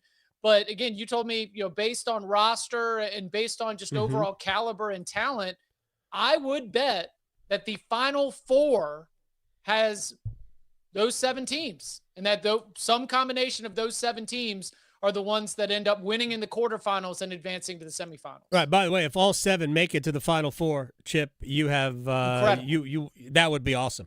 Let's start at the top, because you know me, I've been critical of a lot of teams' schedule. I'm not going to be critical here of Ohio State's. Going to Austin to play Texas. That is an incredible way to start the season, and I would say normally, it shouldn't hurt them. But their conference schedule does them no favors. I think we assume Illinois is going to be good at least, right? A trip to Iowa, and then 3 games in a 4-week span with a bye week in the middle of it, at Indiana, at Southern Cal, and home against Oregon, number 2. That doesn't even count the Michigan game. I have no idea what Michigan is going to be like. I'm going to guess Michigan will be good. Kyle Whittingham knows what the heck he's doing as a head coach, and if Michigan has any talent at all, and I assume they do, they should be pretty good. That is a pretty difficult schedule for Ohio State. Yeah, but here's the thing, Adam. It's been since Luke Fickell was the interim coach in 2011 that Ohio State has not won 10 games. Right. I mean, it's just you are feeding Ohio State with one of the most challenging schedules you could possibly imagine. So much so that at 9-3, Ohio State's still a college football playoff team. You might be right. So I think that the Buckeyes are in a position, as I have projected this thing, is that they finish the year at 10-2. They wind up playing in the first round, maybe as a 5 seed, 6 seed, 7 seed. And the odds makers have them as the second most likely national champion. I mean, it's just, and this is the thing. I think in the Big Ten, you go and you look at Ohio State and Oregon and Indiana, nobody's getting free passes. They all have to play each other. You mentioned USC, you mentioned Washington, Michigan, what I think occupied that next tier. I do think this is a reset year for Illinois. It speaks to the consistency that Brett Bielema has established that a reset year for Illinois is 3-3 and not 4-8. When a lot of years a reset year for Illinois is going 3-9 or 4-8. I think this is a little bit of a reset reload year for the Fighting Illini. But still, the way that all those top teams in the Big Ten are going to play each other, I don't think any single team gets to Indianapolis with an undefeated conference record. I think they all end up taking at least one conference loss. And I think that could be reflected across the country, where the only teams that I think could end up 12-0 at the end of the year play each other on November 7th with Miami and Notre Dame. I was going to get to that. Miami's schedule, friendly. I mean, it's not, it's in, they play an ACC schedule. They don't play necessarily the hardest ACC schedule. I don't think it's the easiest either, but it's certainly not the hardest. So that'll be, it certainly works in their favor. I will get to Notre Dame in a minute. Because you alluded to them playing on November 7th, which is going to be an absolutely amazing game. But Ohio State playing at Texas is different from both Oregon's non-conference schedule and Indiana's non-conference schedule. So what do you think about Ohio State at Texas to open? Oh, it's stupid. We'll overreact to it. No, not about that. Do you think Ohio State is going to win in Austin? I've got time. Listen, I get to watch the first quarter of both these teams blow out an inferior opponent as a 30-point favorite before I get to – listen, I sat next to Julian saying he's got some more meat on his hips. Okay. Maybe the boy can scoot in a way that he couldn't when he looked like a scared deer staring down the Miami pass rush in the college football playoff last season. Maybe Julian saying he's got to go and show me that. Texas just brought in Will Muschamp. We've got to see if that leads to any definitive changes on the defense. Adam, it's a non-conference game between heavyweights. And in this era, not in the 2016, 2017, 2018 era, in this era, when those big dogs go against each other, it's like an NFL Sunday, and you just don't know. It's going to be a dumb pick, a bad penalty, one way or another. What I will tell you is, sitting here today, I would pick Ohio State to be able to go and win that game, because I think that Texas playing at home in big games like that sometimes just feels really, really large. I was in Austin when Joe Burrow and LSU came into town for a week 2 battle in 2019, and the fanfare and the way the city of Austin was just exploding all for that weekend. It just sometimes those moments will consume the home team a little bit. So I'll get Ohio State to come in there and come out with the win, but I reserve the right between now and week 2 to change my mind. I think so too. Texas will not get the same leeway. I know they argued that 3 losses last year should have still gotten them a playoff spot. I am not. I actually think they had a good case to be made for it. They will not have the same case to make for it this year, in my opinion. Oregon's, again, non-conference schedule. Boise State, in name, at Oklahoma State. I have to assume Oklahoma State will be better than the train wreck they were a year ago, but not nearly good enough to deal with Oregon. Oregon's got trips to Southern Cal, Illinois. Maybe it's a reset year still. I don't think that'll be easy. At Ohio State, Michigan, and Washington. They'll need to go no worse than 10-2. I think we agree on that. Before I get to Notre Dame, I think Georgia's got a pretty favorable run in the SEC. At Alabama and at Ole Miss will not be easy. They can lose one of those games. But other than that, home against Oklahoma, the rest of the schedule looks kind of easy to me. Look, Georgia's my pick to win the SEC. Georgia's, so in that sense, I'm reinforcing what you're looking at, but I'm seeing a more challenging path. I don't think you can just roll over Florida with John Summerall now there and a roster that, if fully healthy, is going to be a lot more competitive. I think that the issue for Georgia is that they lost a ton at the pass catching positions. Mm-hmm. There's not a lot of obvious ways to replenish that their running back room is already starting to get a little bit thin. And to win some of those games on that schedule, you're going to have to go out there and score points. You can't just Stetson Bennett this thing. Gunnar Stockton's got to go out there and throw it. And the thing is, last year he did against Ole Miss, against Tennessee. Gunnar Stockton had 300-plus yards and was lighting up secondaries. But a lot of the wide receivers who caught those balls are gone. And now we're kind of back in an old Georgia routine of, are they going to get a case of the drops? Are they going to be able to come up with the big moment when they need it? Because simply playing solid defense, running the football, and throwing to your tight ends is going to be able to let Georgia wake up in the morning, tie its shoes, and win 8 games.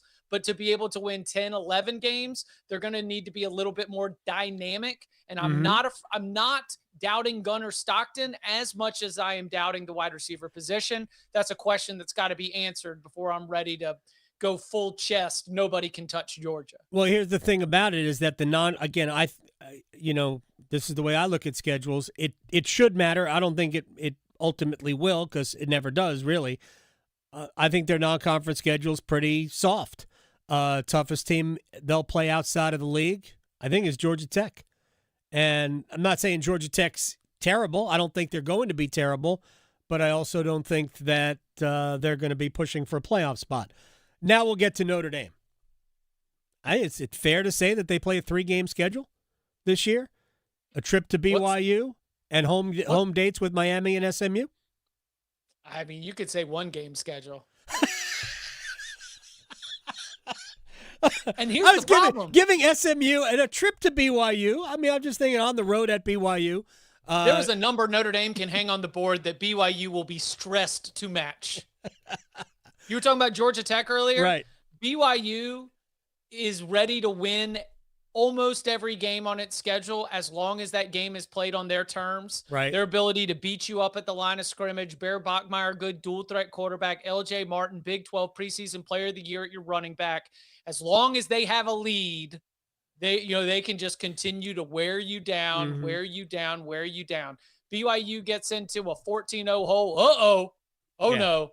This is not the way that we are built to win football games. I think Georgia Tech's going to be that way this year.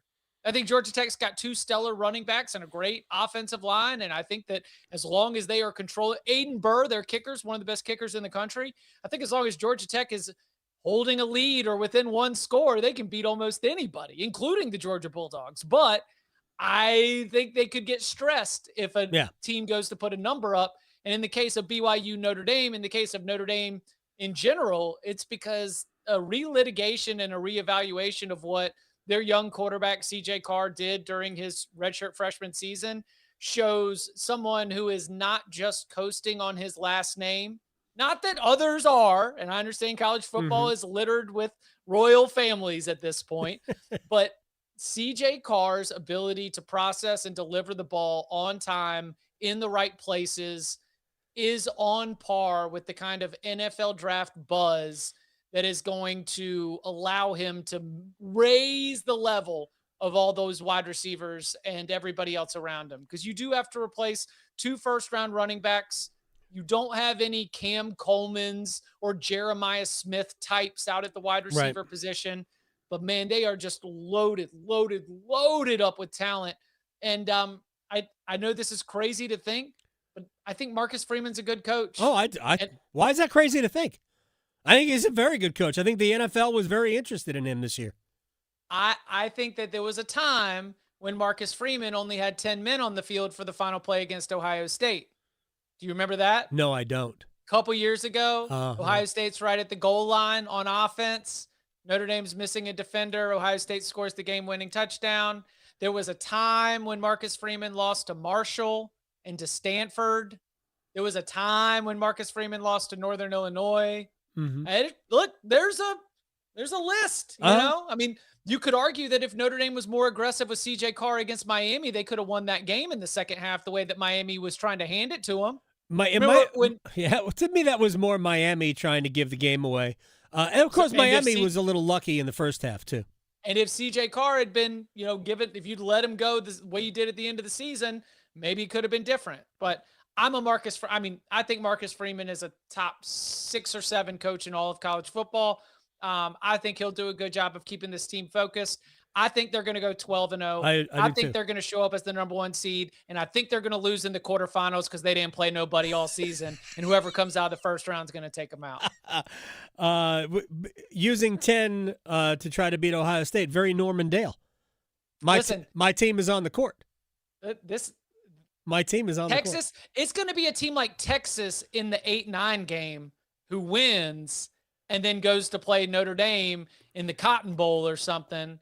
And it's going to be a while since they'd really stretched out along the way. Texas doesn't make the playoff, by the way. Let me get to that's my wild prediction is Texas won't make the playoff. About Indiana. How do they stack up in terms of talent this year as opposed to last year? The thing that's so fun about Indiana is that if you look only at recruiting rankings, which is to suggest that the number that was assigned for these players coming out of high school, for the most part, just kind of locks them in. Their numerical roster talent number based on high school rankings is not that impressive. And yet their roster spend, how much money they spent on this roster, is on par with college football playoff contenders and national title contenders. So where's the gap there? Are they blowing money? Are they bad at spending money? Because I've got a Kurt Cignetti evaluation booklet that certainly says the guy understands how to get the right players and how to put them in the right places. That his ability to evaluate and stock the roster, not just with JMU players, right? But also with Notre Dame transfers. Also with, Nick Marsh is coming over from Michigan State this year. I think that there is a benefit of the doubt that needs to be afforded, that when Indiana is spending enough to be able to have one of the top rosters in the country, we should trust that they have one of the top rosters in the country, because the on-field results show you that they know how to put the right pieces in the right places. They do have to win still. They do not overwhelm the way that a former, your old Alabama or even your 21-22 Georgia teams do. They don't come at you in waves. They get injuries at the wrong position. Things could get very, very dicey. Or if Hoover isn't as good as Mendoza. Hoover could be Curtis Rourke, and we're still fine. This team. I don't even know who Curtis Rourke is, and I laughed at it. I just want you to know that. Curtis Rourke was his first starting quarterback. Oh, okay. Curtis Rourke got him into the playoff, but couldn't beat Notre Dame. Okay.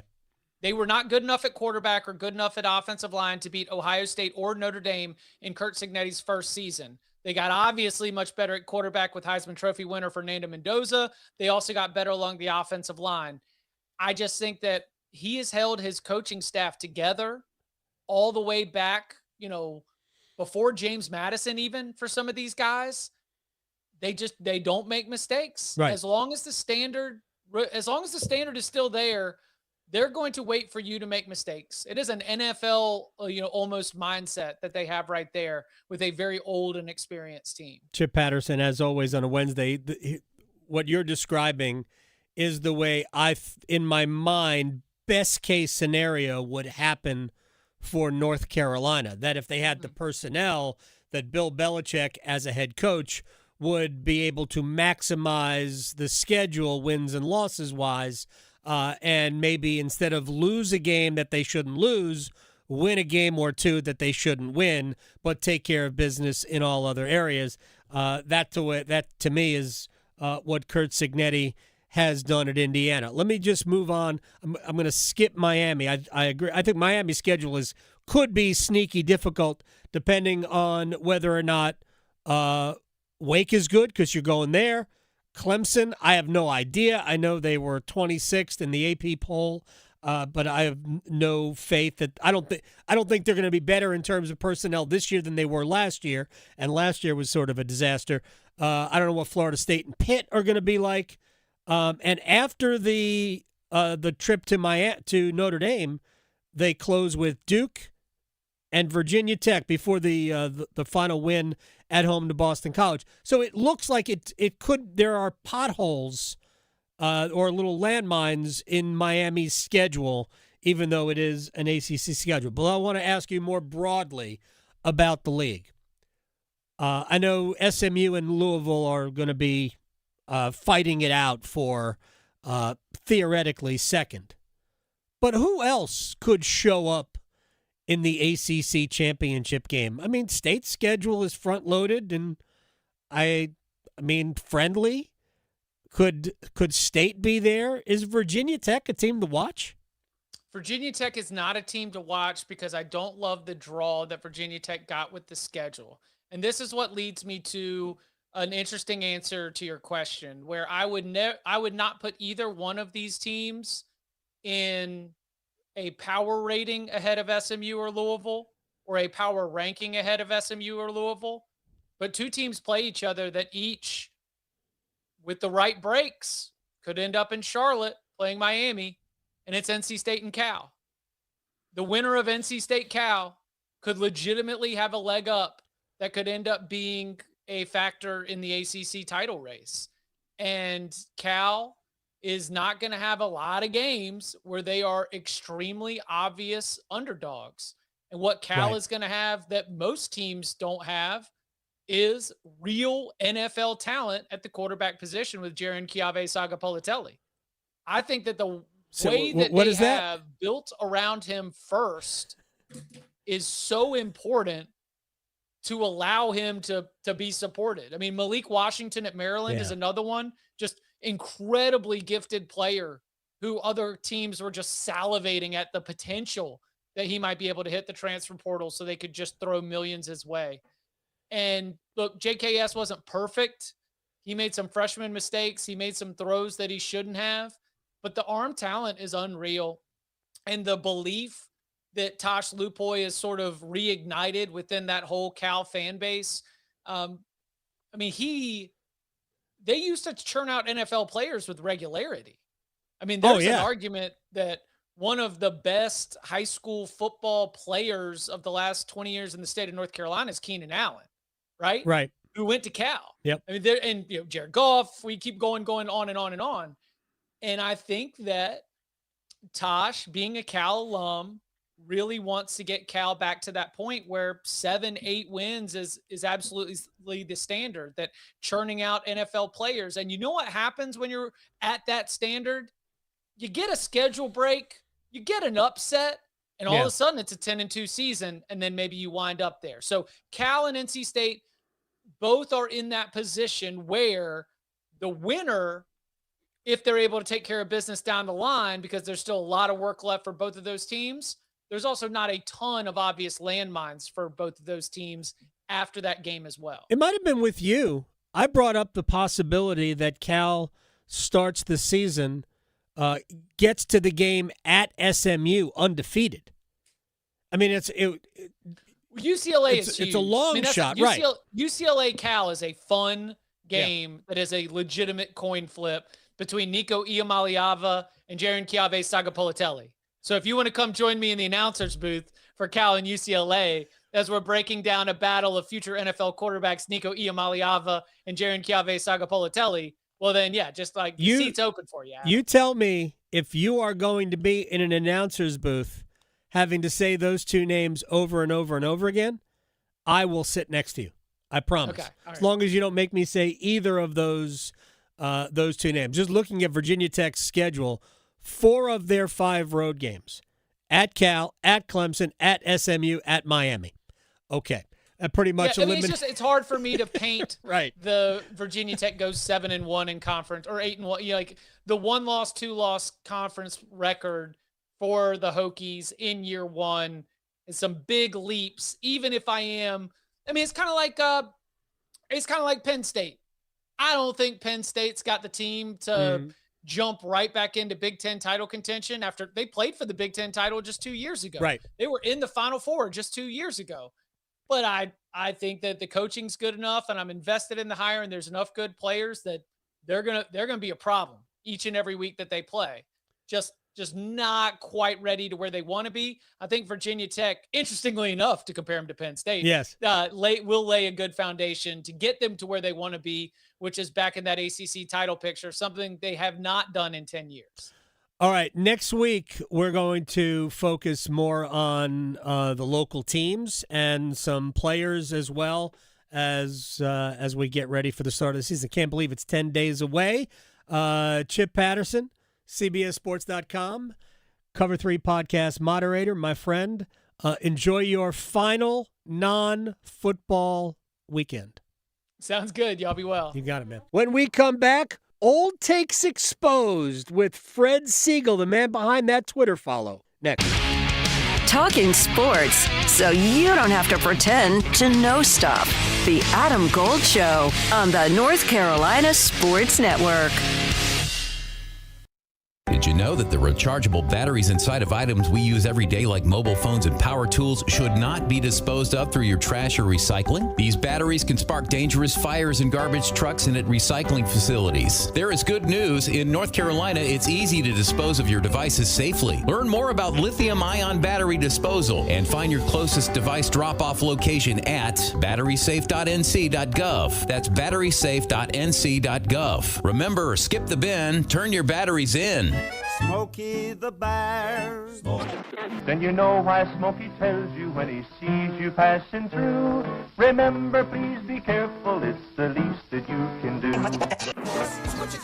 Don't play with matches, don't play with fire. After 80 years of learning his wildfire prevention tips, Smokey Bear lives within us all. Learn more at SmokeyBear.com. And remember, only you can prevent wildfires. Brought to you by the USDA Forest Service, your state forester, and the Ad Council. At the North Carolina Agro-Medicine Institute, we know a safe farm is a profitable one, and we're teaming up with your local NC Cooperative Extension agent to offer the Certified Safe Farm program. It's a non-regulatory safety review with an on-farm walkthrough, health checks, and more. For a limited time, the NC Tobacco Trust Fund Commission is sponsoring up to $1,000 in cost share for participating farms to make safety improvements. Real help to protect you, your workers, and your farm. See more at ncagromedicine.org. The North Carolina Healthcare Association invites you to listen to this month's podcast, Conversations on the State of Healthcare. This month, we're looking at issues that affect families in every corner of North Carolina. Maternal health. My guest is Marissa Franks from the North Carolina Healthcare Foundation, who shares information about the Maternal Health Action Network. No single hospital or organization can solve maternal mortality alone. It takes all of us in healthcare and in our communities to do that. But by sharing knowledge, listening to patients, partnering with communities, addressing barriers to care, and implementing proven practices, we can make a real difference. So I think our work demonstrates what's possible when healthcare organizations come together around a common goal, which is helping every mother and baby have the healthiest possible start. You can learn more and join our latest Conversations on the State of Healthcare wherever you listen to your favorite podcasts. And find out more by visiting nchealthcare.org. If you want the nation's best auto insurer, look no further than North Carolina Farm Bureau Insurance.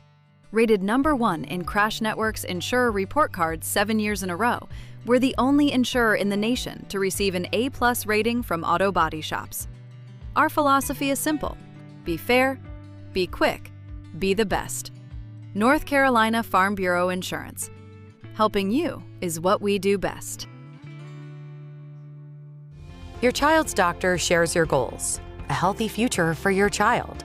Doctors recommend vaccines throughout childhood because they protect what matters most: your child's future from preventable disease and serious illness. Discuss any questions you have and check that your child is up to date and talk about any concerns. You're right to have questions. Get real answers. Start a conversation with your doctor today. Visit vaccinesforkids.nc.gov.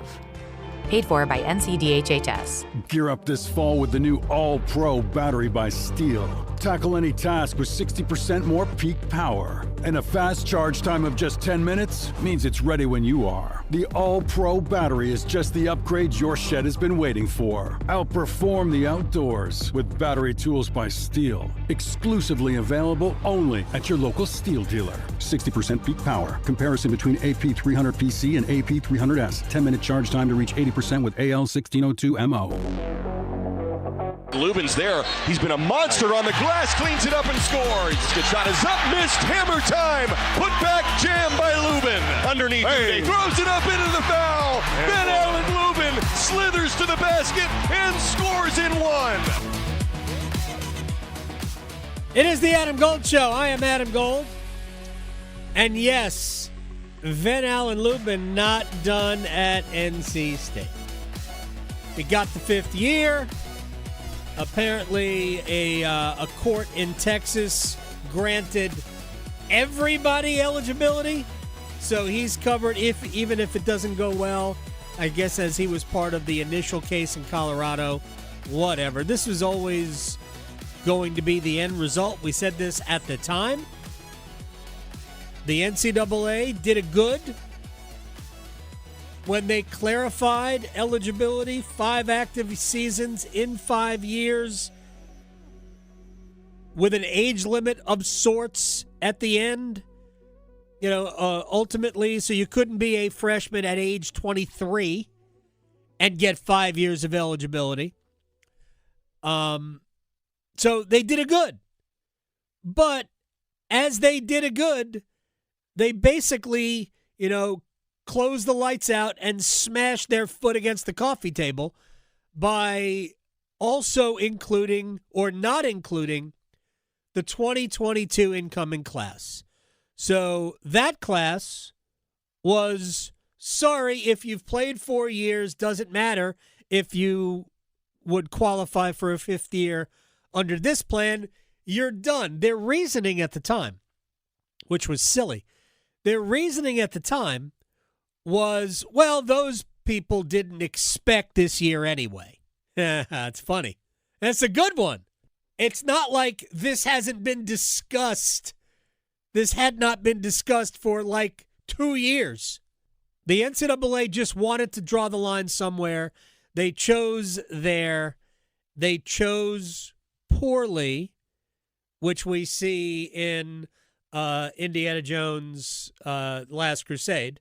I mean, let's be honest. The doofus chose poorly. Right. Took the drink and turned into a skeleton. So yeah, the NCAA is crazy. All right, let us move on. So good for Van Allen Lubin. State wanted him back. They had a spot for him. He's back. Good for him. All right, coming up in just a few minutes, Fred Siegel, the man behind Freezing Cold Takes. There's a college football book out. I'm in it on page 222. Fun read. Either way, let's do Wall of Sound. The Wall of Sound is a function of this studio. There's no doubt about it.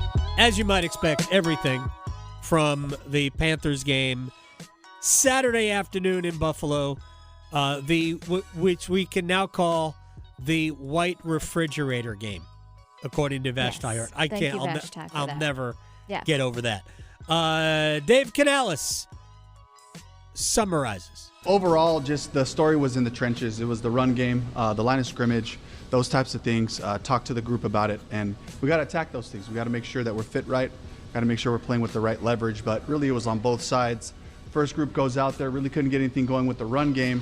Saw some disadvantageous looks on 2nd and long, some different things like that. And then, once the second group kind of transitioned in there, we started to move the ball a little bit. But and the first group, the Bills made some fantastic plays. First of all, hats off to Joe Brady and having his guys ready to go.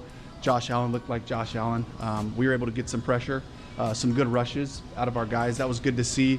Settling down, forcing field goals for some of those drives was good to see as well. But we got to start better earlier in the drive, and we got to just shore up the run game on both sides. All right. Middle of the offensive line was no good. Yes, there were players who figure to be in the mix who did not play, but the depth wasn't any good either. And you're not going to stay healthy. The Panthers have pretty much proven that you can't stay healthy all year on the offensive line. Most teams have to deal with injuries. Your backups have to be better, and that was my fear going in, is that the Panthers were not going to be good enough on the offensive line. I still have my doubts about the tackle position, but and hopefully Ike Ekwonu will come back at some point this year. Hopefully Taylor Moton will get right at some point, and at least you'll have depth. Like if Moton can come back and assume the role of starting right tackle, you've got Walker on the left. Then you've got Monroe Freeling as sort of a swing guy, and it would be cool if Ike Ekwonu was also in the mix, where you'd have 4 legitimate tackles, and heck, maybe Ekwonu does ultimately slide inside and helps you at guard. They just need to be better, and that the offensive line was, I thought, it impacted everything. Here's Dave Canales on Bryce Young and the starters getting just 9 snaps. My hope was 20-ish plays, but I also had a 3-series cap in my mind. We didn't earn those extra reps. The first quarter was over. We had 3 series. We went 3 and out 3 times. So we got to do better. We got to move the chains. We got to make sure we have more opportunities for those guys. But the intent of it was get your mind ready. We're going to play football. We had 3 series. We didn't come out with much out of those series, but that was also a part of the plan. They came out with nothing out of those 3 series other than their offensive line wasn't good enough. That doesn't really matter if Bryce Young did good things within those 3 and outs. And there was a first down that was called back due to a penalty for illegal man downfield. That's more on the offense as a whole and the rhythm of all of it. But nobody was good, so there's no way of dressing it up. So they did run 10 plays, and he said prior to the game, earlier in the week, he was talking about a range of between 10 and 20 plays. Now, if they had one 10-play drive for a touchdown to start, and then he probably would have come out and given him a second drive. But if there were 3 and out and then 6 plays, 47 yards, that might have been enough. But we didn't see anything good. How much stock does Dave Canales put into any of it? It's all valuable information. These games are so important to me. And because we have to evaluate what we're doing and what it looks like. And check out the film and say, look, here was the breakdown of some of these things to improve fundamentally all that. It's such good exposure for our whole group. So I always look at these opportunities in a positive way. At the same time, I want to score points. I want us to run the ball better. I want us to find some explosives. We have fantastic players, and I know they'll come around and take this as a challenge and continue to go forward. One guy that they definitely are happy about just because he's healthy is Jonathan Brooks. It just felt good to see him out there running, getting hit, getting tackled, popping up, going back to the huddle. Somewhere in the second half, I walk up to him, and I got a little emotional just knowing the journey that it's taken to get back to this point, playing ball on the grass in a stadium. And so I was really pleased with just JB being able to get out there and get back going. This is the best of the Adam Gold Show. I'm Adam Gold. We got a lot more next. Questioning goalie interference calls since day one. The Adam Gold Show on the North Carolina Sports Network. The Pack Therapy Podcast is in session, thanks to the Red and White Shop. Join me, Tim Donnelly, alongside Wolfpack great Mike Glennon. We'll set you up every week for Wolfpack football with inside information and insight into every opponent. Plus, we break down the game-changing X's and O's. And what to keep your eye on as we roll towards the college football postseason. Follow and subscribe to Pack Therapy wherever you discover your favorite podcasts. Or you can watch on YouTube. Discover the thrill of precision and elegance with Omega at Bailey's Fine Jewelry. From the depths of the ocean to the heights of space, Omega's Seamaster and Speedmaster collections are crafted for those who dare to explore. With a heritage rooted in innovation and a timeless style inspired by sports, space, and cinematic legends, Omega is the gift for every adventurer. Find your perfect watch at Bailey's Fine Jewelry in Raleigh's Village District. Voted best jeweler. Learn more at baileybox.com. I'm Galen, co-founder of Brooklyn Solarworks. With my Chase Inc. Business Premier Card, I get unlimited 2.5% cash back on purchases of $5,000 or more. So everything we buy to run our solar business gives us cash back that we put back into the neighborhood, donating solar panels to community gardens. Chase Inc. Cashback built for every business. Find the right card at chase.com/inc. Real business owner compensated for their participation. Cards issued by JPMorgan Chase Bank and a member FDIC, subject to credit approval. Terms apply. Hi, friends. This is Mark Pons from Chapel Hill Tire. There's nothing quite like a North Carolina summer, unless, of course, your air conditioning decides to stop working. If your AC isn't blowing cold, is making strange noises, or just isn't keeping up with the heat, now's the time to have it checked. This month, take advantage of our summer AC special, save $40, and let our ASC certified technicians make sure you're ready for the hottest days of the year. Schedule your appointment today at chapelhilltire.com and drive happy. Tomorrow starts tonight. The energy you have, the patience you show your family, the focus you bring to work. It all begins with sleep. I'm Megan Giggling with Parkway Sleep Health Centers. If you've been putting off getting help because you thought it would take months, Parkway is different. Most patients start care within weeks, not months, with convenient virtual visits and home sleep studies. Because life is better when you sleep well. Parkway Sleep, your fastest path to better sleep. Start today at parkwaysleep.com. Sound sleep, sound health. Myth: everyone's drinking. Fact: more students are choosing not to drink alcohol than people realize. And it might not always feel that way, but a lot of students are making choices to stay focused, stay safe, and stay in control. And that takes confidence, because leadership is about knowing your limits and being okay standing by them. Real friends respect that, back each other up, and look out for one another. Make a plan, trust your choice, and don't be afraid to speak up. Talk it out NC, because not everyone's drinking, and it's okay to choose differently. Learn more at talkitoutnc.org. At the V Foundation, V is for victory over cancer. V is for victory over giving up. Don't give up. Don't ever give up. Join our team in the fight against cancer at V.org. Jake from State Farm. I just beat my running PR, so I'm celebrating with the Banana Bonanza smoothie. Hey, and you can keep celebrating when you create an affordable price just for you by bundling your home and auto with the State Farm Personal Price Plan. Go bananas. I will. Hey, make it a large. Bundling, just another way to save with the Personal Price Plan. Like a good neighbor, State Farm is there. Prices are based on rating plans that vary by state. Coverage options are selected by the customer. Availability, amount of discounts and savings, and eligibility vary by state. I'm attorney Brian Ritchie. Big truck accidents can cause life-changing injuries, and life-changing injuries deserve life-changing money. I know big truck wrecks, and I know how to fight those big insurance companies. If you've been hurt by a big truck, contact us at ritchielaw.com. I'm on top of it. Broadcasting live from the Eagle Leasing Storage Studio. WCMC HD1 Holly Springs. 99.9 The Fan. The Triangle Sports Leader. Hey, it's Adam Gold. This is a Best of the Adam Gold Show, Hour 3. This is going to be big, and we're starting it off with something I found very interesting. Nikki Boyer-Randall, her son, goes to Garner High School and is headed to Miami. And this is a parent with some experience in college athletics, now dealing with the NIL game. A.J. Randall is a 4-star recruit in football. He's going to the University of Miami. Glad to see that a Garner High School soon-to-be grad will keep it at least in the conference. Nikki Boyer-Randall is his mother, and she has been charged with a lot in this day and age of NIL and everything that goes along with being a top-level high school, college recruit, and she joins us on the Adam Gold Show. You're in the Hall of Fame, by the way, at Clemson for track and field and all of your exploits down there at the university.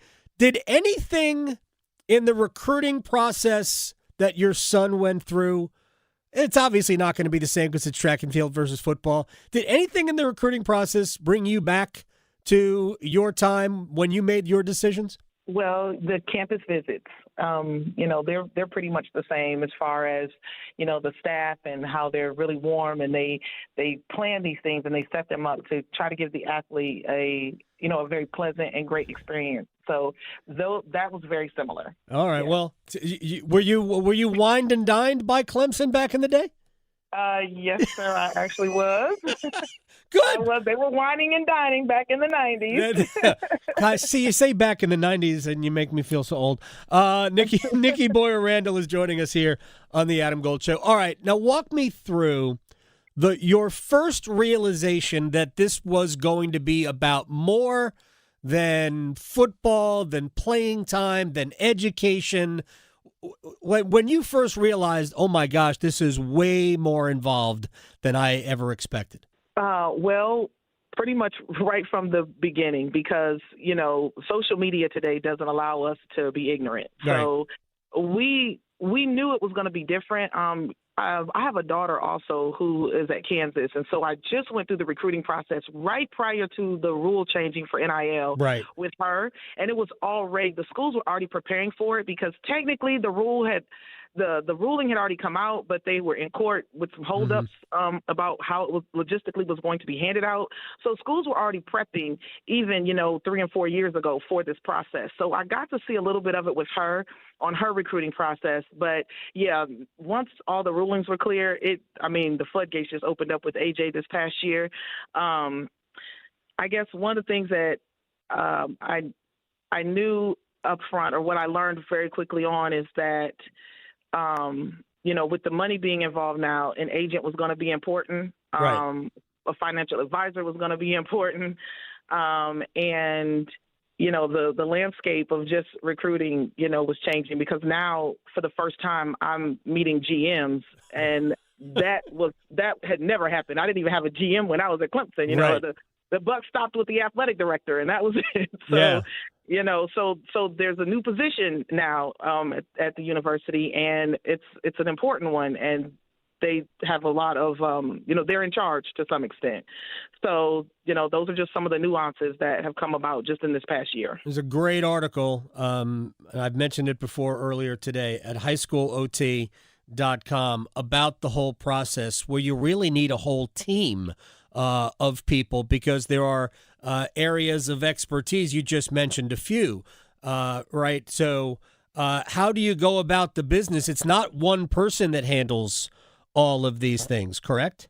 Correct. So, I suggest you get these people in place prior to needing them. So currently he doesn't need a financial advisor because he hasn't signed his letter of intent. There's been no money transferring yet. So therefore, but you need to have that person ready to go. You do need, I suggest, in my opinion, that having some type of NIL agent help negotiate with you and for you is very important, because they understand the landscape. Now, I basically went through this process with my agent. I worked alongside of them, which was easy for me because I am a former athlete, and I had a lot of understanding of the basics of the landscape. So I was kind of building on to knowledge. I wasn't starting fresh, naive with no knowledge at all. And then also my oldest son, he played in the NFL, AJ's older brother.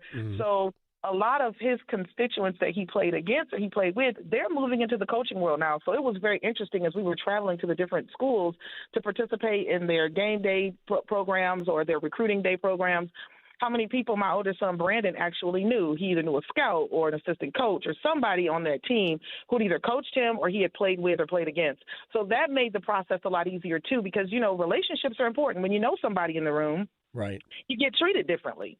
And so I will say that also helps. Now, I realize, though, that my experience, because some of the coaches in the room I knew, also because like even say, for instance, like Miami, the head track coach at Miami, Amy Deems, her first year coaching was my junior year at Clemson. I remember her. And she remembers me as an athlete. So just even that, having that relationship. So there were still, even around some of the relationships that I even still had with individuals at different universities. Nikki Boyer Randall is the mother of AJ Randall, and he's headed to Miami. You haven't signed the letter of intent yet. So, it's a whole wild, crazy world out there. I hope all the plans that you have already made, that he has already made, I hope they all get to the finish line, because in this world of upheaval, we have no idea what's going to happen. But I am curious about this element. And this is really maybe the opinion of a mother. We all know that colleges have made, billions of dollars on the backs of the athletes. And I don't want it to make it seem overly harsh, but it kind of is. Is ultimately this good? Your son's going to be 17 years old when he goes away to Miami, which is why in the article you're going to go stay with him for the first 4 months, basically for his first semester. Is it ultimately good for these kids, because some of them are kids, not even legal adults yet, to be thrown into this world? Unless your son AJ is fortunate that you have spent the life as a college athlete. You understand this. There are a lot of kids that don't have that. My parents were not athletes. If I was an athlete, it would be pretty difficult. So is it ultimately good for the kids? Well, I'm going to say yes, it is. Good for the kids. For a lot of these young people, this is life-changing. It's life-changing in finances. It's life-changing in lifestyle. It's life-changing, in experience. It's just, across the board, life-changing. So, yes, I'm going to say it's good. However, anything that, whenever you have some type of upgrade of some sort, there's also responsibility that comes with that. And I feel like that's where the agents come in. Again, I am myself now. I've decided that I'm going to start helping parents navigate this process. Like you said, parents like your parents who would not have had the experience and don't really know where to start, helping them know, just taking it step by step and helping them understand the process so that their student athlete can get the best opportunity for themselves, and they're not leaving great options on the table for the lack of knowledge. So I think that it is a good thing for the students. I just think that parents have to be smart. You still have to be parents. Right. You got to be smart, and you got to make some really good choices for your kids as they're going through this process. And so that's why I'm saying we have a financial advisor who's on hold, but they know that they're our financial advisor. And we currently already have our agent. He helped us with this initial deal, and we have signed on with him through the collegiate experience. And me as mom, I have, of course, signed on, to cover him until he's 18 years of age, and so I'm not going to renege on my end of the bargain either. Right. So I am making plans in my life to be able to go and be with him so that he can have this opportunity, but so that I can still be present and still continue to be his mom until he is legally grown. And so it's about planning. Everything is about planning. And if you plan it, it's seamless, it works easier, and the child then can have this huge, grand opportunity with the parameters and the responsibility needed in place. My guess is that your responsibility will not end when he turns 18. And even when you come back and leave him at Miami, that's going to be, look, I'm envious of, in many ways, what AJ is walking into, not from a financial standpoint, but from a guidance standpoint. You seem to have everything buttoned down. Again, I think the fact that you have gone through it certainly helps. So really, final question, how hard was it to choose these people, because they are going to have influence as well over your son's, at least the early stages of his life as almost a professional athlete, earning money to play a sport. How hard was it to kind of sift through all of these people in order to choose these agents? So if your kid is good and making any traction with their high school team, you don't have to find the agents. They are finding you. Right. Okay? That's the first thing. So because of that, we tell the kids, make their Twitter accounts, put your phone number up there so coaches can find you, but it's also an avenue for agents to find you. Yes. So step number one, if an agent contacts your child through Twitter, through Instagram, you immediately teach your child that the agents need to come to the parents. Tell the child to give the agents the parent number. Do not allow your child to speak to an agent before the agent has talked to you. So they're going to find the child first, because the child is out there on Twitter looking for colleges to find them. But they need to learn to redirect those agents to their parents. So that's the first step. Because the agents are really good at, some of them are really good at their job, and they get the kids all hyped up about everything, and then your kid comes to you like, oh, I really want to work with this guy, but you haven't vetted that guy. Mm-hmm. So, or a girl. It could be a girl too, because I'm a girl and I'm in this space. Yes, you are. So that's the first rule. Send agents to parents. And then as a parent, you talk to the agent. I mean, you have the life experience. Whether you know much about NIL or not, you know about life. Yeah. And so sometimes you just need to vet a person based on them and their character. Talk to them about things that would matter if it was a friend you were trying to create on a job. So you might not know a lot about sports, but you could ask, are you married? Do you have kids? What are your kids doing in life? Like I can sit here and tell you, I've got 3 children. They all are about to be collegiate athletes with full ride scholarships. I haven't had to pay a dime for college because I did Little League and Pop Warner and all these things leading up to make sure that they could be in this space. My children are also straight A students.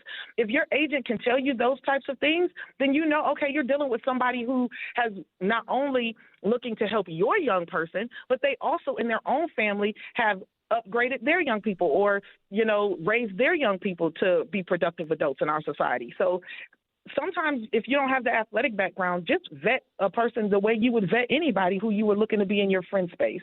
Because at the end of the day, your agent becomes part of your family. Right. And that's real talk. As the months go on and they're negotiating for your kid, your agent's going to become part of your family. So make sure this is a person that you don't mind being a part of your family. And, that's my best advice. Also educate yourself. The things you don't know about the sports or when your agent is telling you something, fact check it. AI is a beautiful thing. You can fact check the agent when they're telling you something. Just go look, and don't get caught up in these grandiose plans or pipe dreams sometimes they're selling you. The simpler the better. The simpler the better, I think, because really this process, you don't have to be sold. The money's out there. Yeah. You don't have to be sold some grand picture. So the more basic and the more scaled down it is, I think the easier it is for you to understand it. And I say that that's safer. And then these rates, be careful with the rates. Again, use AI. What is standard? 3 to 5%. That's a standard thing. NFL, I think, works with 3%, but of course, that's because they have some perimeters in place for their agents. Their agents do take tests, and I think I said this in the article. Their agents do have to go through classes, and they go through a more rigorous process than a high school NIL agent has to do. But the NFL also has protections for those agents. Somebody just can't come and scoop your guy without getting reprimanded. You know what I'm saying? So they have parameters in place for agents as well. They have a code, a Scout's Honor. There's no code right now or Scout's Honor for NIL agents. So to some extent, you might pay a little bit more, but you shouldn't be paying 15 or 18% of your child's NIL deal. That's absurd. Yes. But, if you see somebody asking for 5 or maybe even 6%, somewhere in that 3% range or whatever, that's pretty reasonable because they're going to be doing a lot of preliminary work and there are no guarantees for them. There are no guarantees out here for them right now. So some people like to call it the Wild Wild West. I don't want to call it that, but that's kind of how it gets explained in this space. But so I would say tell your children to send the agents to you, vet the agent the way you would vet anybody else wanting to be in your personal space, educate yourself on as much of the athletic knowledge and the sports knowledge that they tell you. Try to, Google that to be able to see, if they're telling you the truth. And then if you feel comfortable at that point, sign on and make this person part of your family. They're going to work hard for you if they feel like they are connected to you. Like this is their kid also. This is our kid.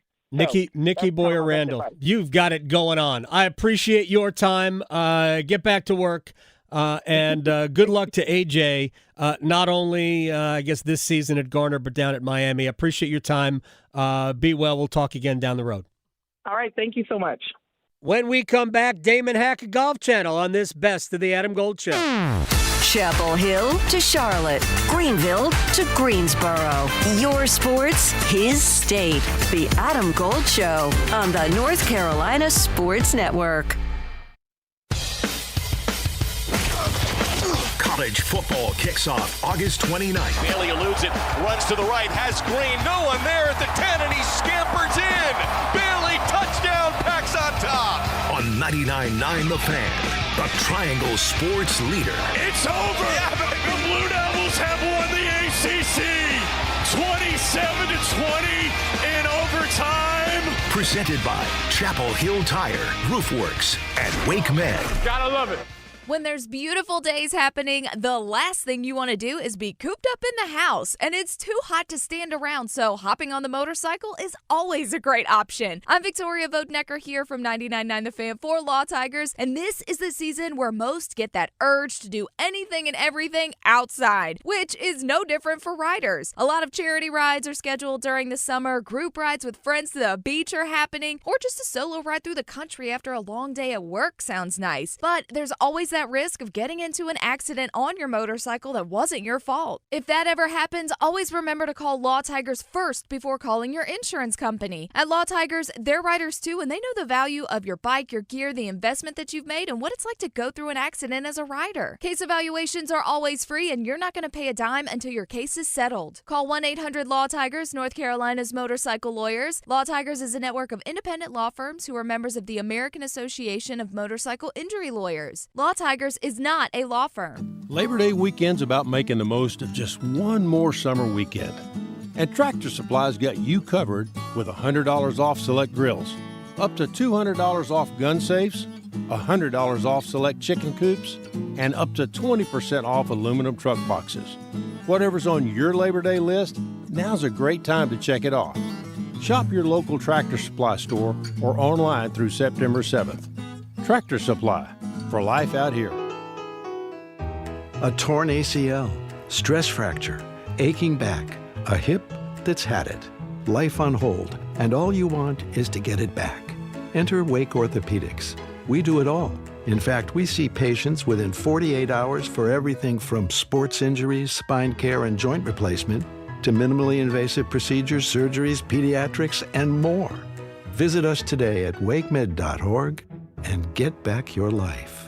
If you have a 2, 3, or 4% mortgage rate, don't refinance it. You don't have to, but you can still get cash out of your home. Introducing Loan Pronto's zero-cost equity loan. Hey, it's Dennis Cox. That's right. With Loan Pronto, you can get all the cash you need without touching your first mortgage and without any fees. One local homeowner just got $100,000, paid off all their credit cards, paid off their existing HELOC, remodeled their kitchen, and saved over $1,500 per month.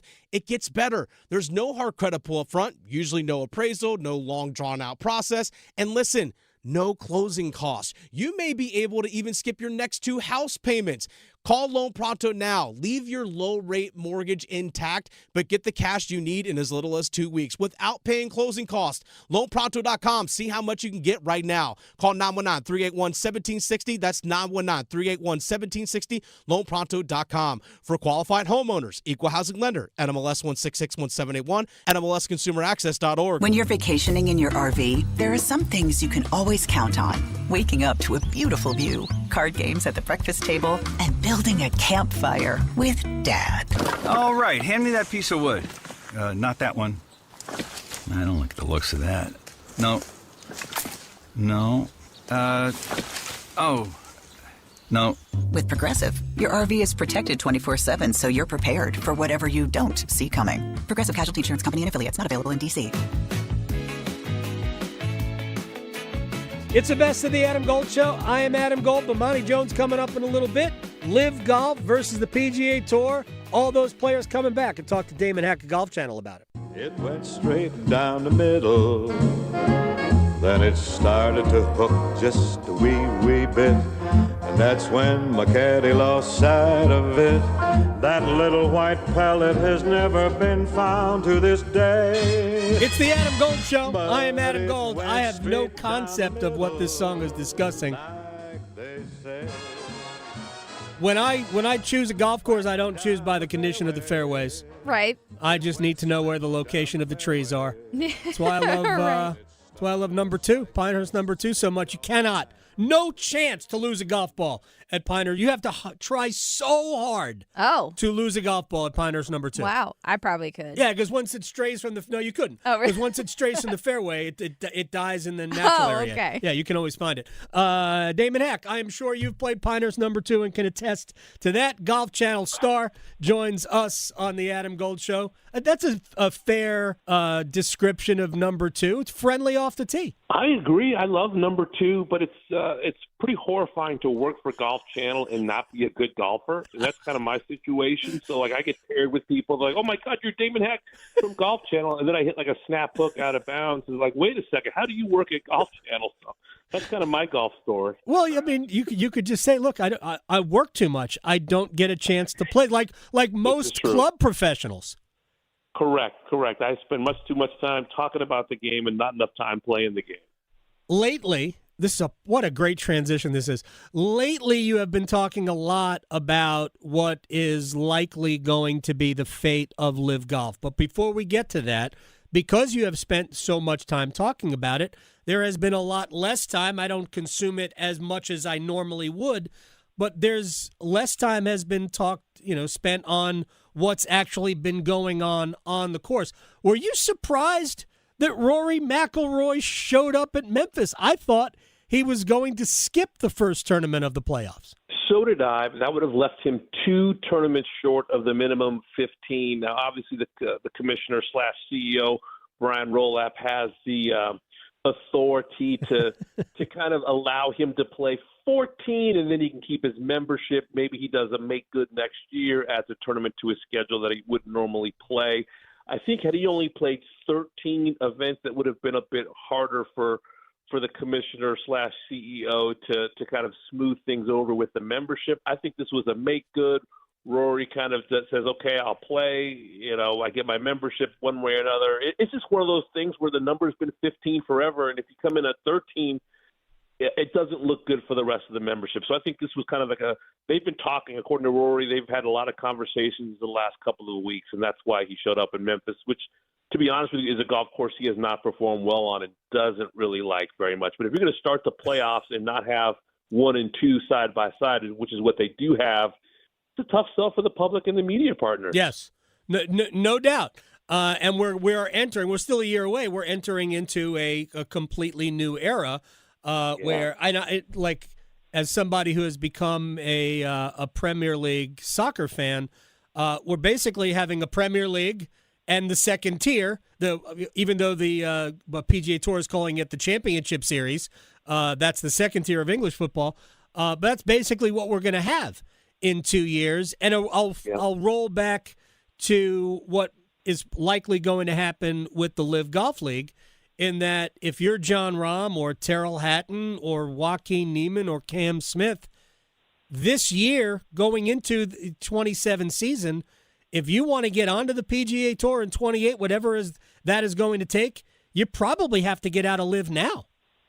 Yeah, and apparently a lot of phone calls are being made between the PGA Tour and the agents of those players that you just mentioned because of the uncertainty of LIV, and apparently they have announced this BC – well, they didn't announce BC Partners. Yeah. It's been reported that BC Partners is this new investor. It's actually an investor also in Bryson DeChambeau's agency, GSE Partners. So I think that's part of the reason why they may have a lifeline, just because of the relationship with Bryson. But you're right, with the uncertainty of LIV and, now the report that Michigan event won't happen, the final event of the season, which is like a $30 to $40 million purse, and there's no infrastructure even built on the golf course. If you're one of those players, you got to be thinking, wait a minute, what's the next decade of my career going to look like? And with all the smoke and uncertainty about the future of LIV and the fact that the Saudis are no longer bankrolling that league, and the fact that the PGA Tour has this massive change with the Championship Series and the Challenger Series, and pretty guaranteed money. If you're a LIV golfer, you have to take a second and third look at trying to find your way back to the PGA Tour. Yeah, especially since the value of whatever, if LIV 2.0 goes forward, the value of what you had agreed to earn in guaranteed contracts, I mean, it's pennies. Pennies on the dollar. Right. So it is. They're going to declare bankruptcy so they can reorganize. Yeah. So many legal, ramifications of that. Yeah, I mean, John Rahm's never going to see the money he agreed to get. And I know most of these guys are DP World Tour members, so they can just fold back into that tour, and there are pathways to the PGA Tour. Do you get the sense that Rahm will take that route? He didn't want to pay the fines initially. I know he paid some. But do you think he'll take that route, or do you see John Rahm coming back to the PGA Tour? a great question.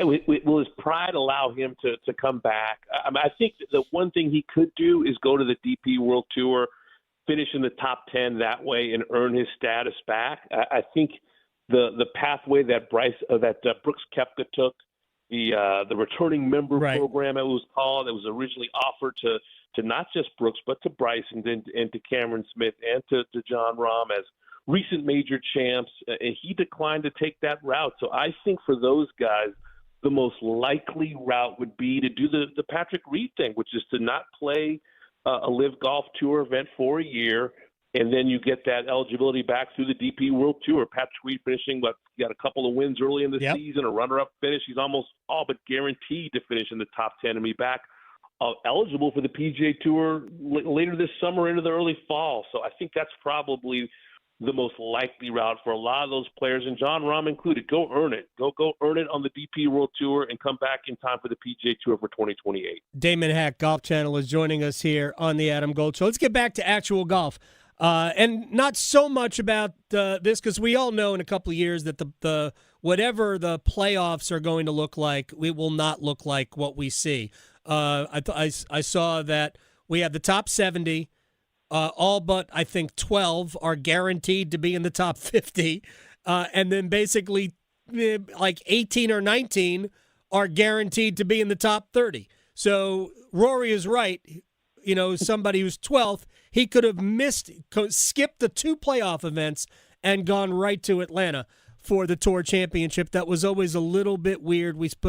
I know what you earn your spot in the regular season, but I think as American sports fans, playoffs and the regular season are 2 different entities. And in every other sport, we've spent way too much time agonizing over that. But I was curious your thoughts on the President's Cup. Brant Snedeker is the captain. Would you take the usual suspects, or would you try to load that up with young players who are future Ryder Cuppers? Jackson Coyven, maybe a Jacob Bridgman, an Akshay Bhatia, who is a Raleigh kid. Lawrence and Michael Brennan. I mean, I personally would. I understand why Brant Snedeker came out the other day and said, "Listen, I'm taking the 12 best Americans. I'm not here to be, an incubator for the Ryder Cup." His mentality is, I'm not worried about ratings. I'm not worried about shepherding this young generation to become future stars. My job is to put the 12 best guys out there and win in Chicago. I think for media's sake, I think for maybe the health of the U.S. team program, President's Cup / Ryder Cup as a whole, it would be great to have those youngsters, sub-25, Thorbjornsen, Brennan, Coyven, who's 21, to give them this opportunity, especially when you think about how much of let's be honest, it's been a non-starter. It's been 10 straight wins for the Americans. It has not been very compelling. It would be compelling. You throw some young 20-somethings out there and you put them with Morikawa and Scotty Scheffler and Cameron Young. It would be awesome to see, but I don't think Brant Snedeker is going to say, hey, I'm going to take a chance on some youth just because we need a little more juice in the competition, or I'm going to help Jim Furyk out next year in Ireland by giving those guys some reps here. I can understand why we want it and why the media wants it and why the event might need it. But Brant Snedeker is saying, I'm going to put the 12 best guys out there. I'm not going to be the coach, the captain who loses the President's Cup because I went off of the playbook and off script. I certainly understand that mindset, especially, the U.S. when was the last time the U.S. lost the President's Cup? Was it like the second or I think it was the third President's Cup? Yeah, it was 1998. I covered the ones in 94 and 96 in Virginia. I covered both of those. And then you had the tie in 2003, right. And it's been all. Babies have been born. And gone to college. No doubt. Since the U.S. lost the President's Cup. So I get Snedeker's I don't want to be the guy that loses. Yeah. But at some point, there's got to be synergy. It should be an advantage to the United States to play this type of a competition every year. but it has been the opposite of an advantage, even though we win this one every year. Yeah, it's almost like they're loose, they're happy, they're light and carefree. And Furyk has even talked about it himself. And then the very next year, it's like, if you put a lump of coal turns into a diamond, if you know what I'm saying. They're just tight and they're uncomfortable and it's pressure and everyone's complaining about the lack of match play experience. It's like they just put on it's like they're a different 12 guys, and it's hard to put a finger on it. I think it's pressure, but I also think the Europeans, they just play that underdog role so well, no matter the fact that they're all millionaires now living in South Florida. Right. With the Americans, for the most part, they collaborate, they're unselfish, and they really, really gel in a way that the American side has not been able to figure out how to do every 2 years. I would love to see new blood, and to me, they should always use the President's Cup as like a training ground. Damon Hack, Golf Channel today, on your Golf Channel television every day with Eamon Lynch. I don't know if my sense is that he is secretly happy that Live Golf goes away, but what will he write about? This is true. I mean, he's given him 5 years Liv has given my partner 5 years of content, and now he's going to have to find somebody else to beat up, which is a bummer for all of us because nobody has a sharper knife than Eamon Lynch, and he's been really, really all over this story, and he's been smiling quite a bit as Liv is listing toward the very end, it seems. I do think that they exposed that the fact that Australia and South Africa are underserved markets for the top level of professional golf. I hope that everybody's been paying attention because we had a lot of players from Australia and South Africa who reached the highest levels of the game. So I'd love to see those markets still be served. Damon Hack, Golf Channel. I appreciate your time, sir. Enjoy your off season, I guess. Thank you, my friends. Great catching up. It's been too long, and enjoy the weekend, pal. Enjoy the playoffs. You got it. Thank you. When we come back, the best of the Adam Gold Show sits down with the one and only Bomani Jones. Next.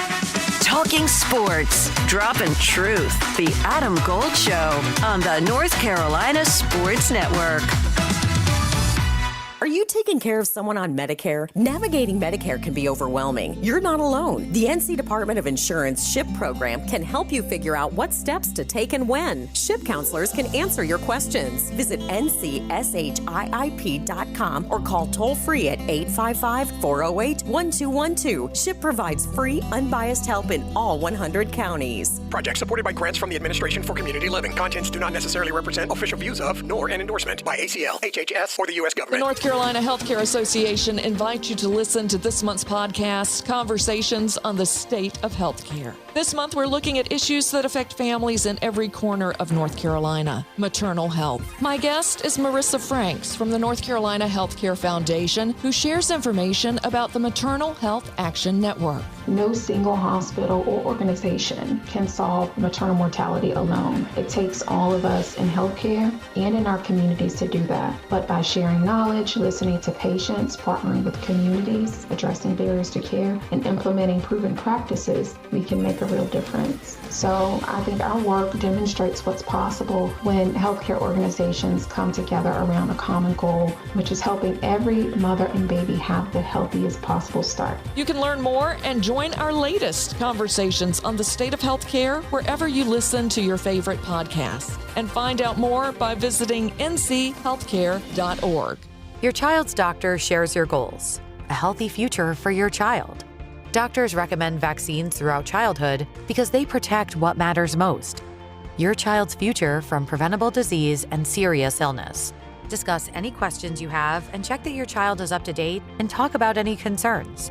You're right to have questions. Get real answers. Start a conversation with your doctor today. Visit vaccinesforkids.nc.gov. Paid for by NCDHHS. At the North Carolina Agro-Medicine Institute, we know a safe farm is a profitable one, and we're teaming up with your local NC Cooperative Extension agent to offer the Certified Safe Farm program. It's a non-regulatory safety review with an on-farm walkthrough, health checks, and more. For a limited time, the NC Tobacco Trust Fund Commission is sponsoring up to $1,000 in cost share for participating farms to make safety improvements. Real help to protect you, your workers, and your farm. See more at ncagromedicine.org. What I know about courage, I learned from my adoptive mom. She said sometimes you just gotta hold on and know we'll get through this. Mom, we are so high up. Hold my hand. No, you hold my hand. Here we go. Learn about adopting a teen from foster care. You can't imagine the reward. Visit adoptuskids.org to find out more. I learned patience from my adoptive dad. All he had to say was, "Hey, you got this. Just breathe." Hey, we're pretty good. Yeah. Might have to start a band. I got it. Learn about adopting a teen from foster care. You can't imagine the reward.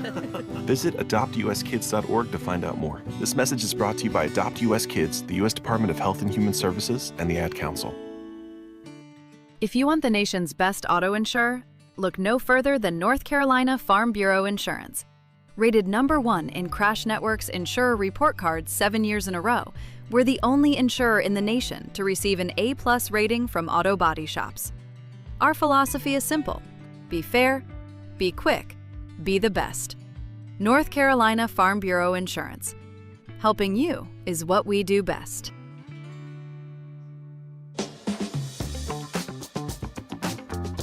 It's the best of the Adam Gold Show. I am Adam Gold, Bomani Jones, Right Time Podcast on all of the craziness going on with ownership in pro sports. It's Bomani Jones, the Right Time Podcast, a legend. Sir, I have stuff. I was going to talk to start with what's going on with the Clippers and the Lakers and maybe even LeBron to Philadelphia.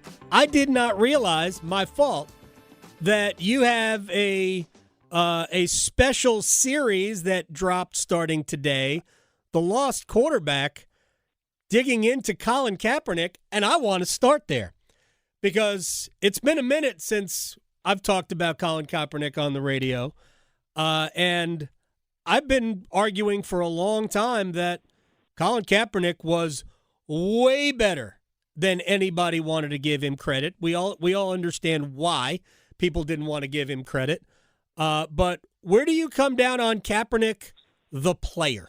So it's tricky because Kaepernick, the player, basically had a 5-year career. Yep. Like it was 6 in total, but we're really talking about the midpoint of the 2012 season all the way through the end. And one thing that also happens when you have a short career as a quarterback is the arc of a quarterback is not like that of other positions where it kind of goes up to a peak and then it comes back down, right? Like there are ups and downs for everybody. Go look at what Peyton Manning was in the years 2001 and 2002, for example.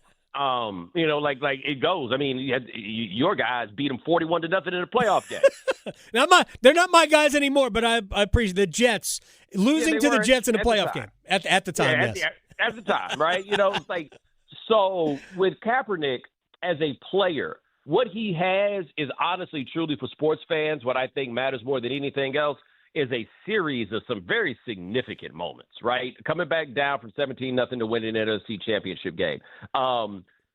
3 noteworthy games against the Packers. Yeah.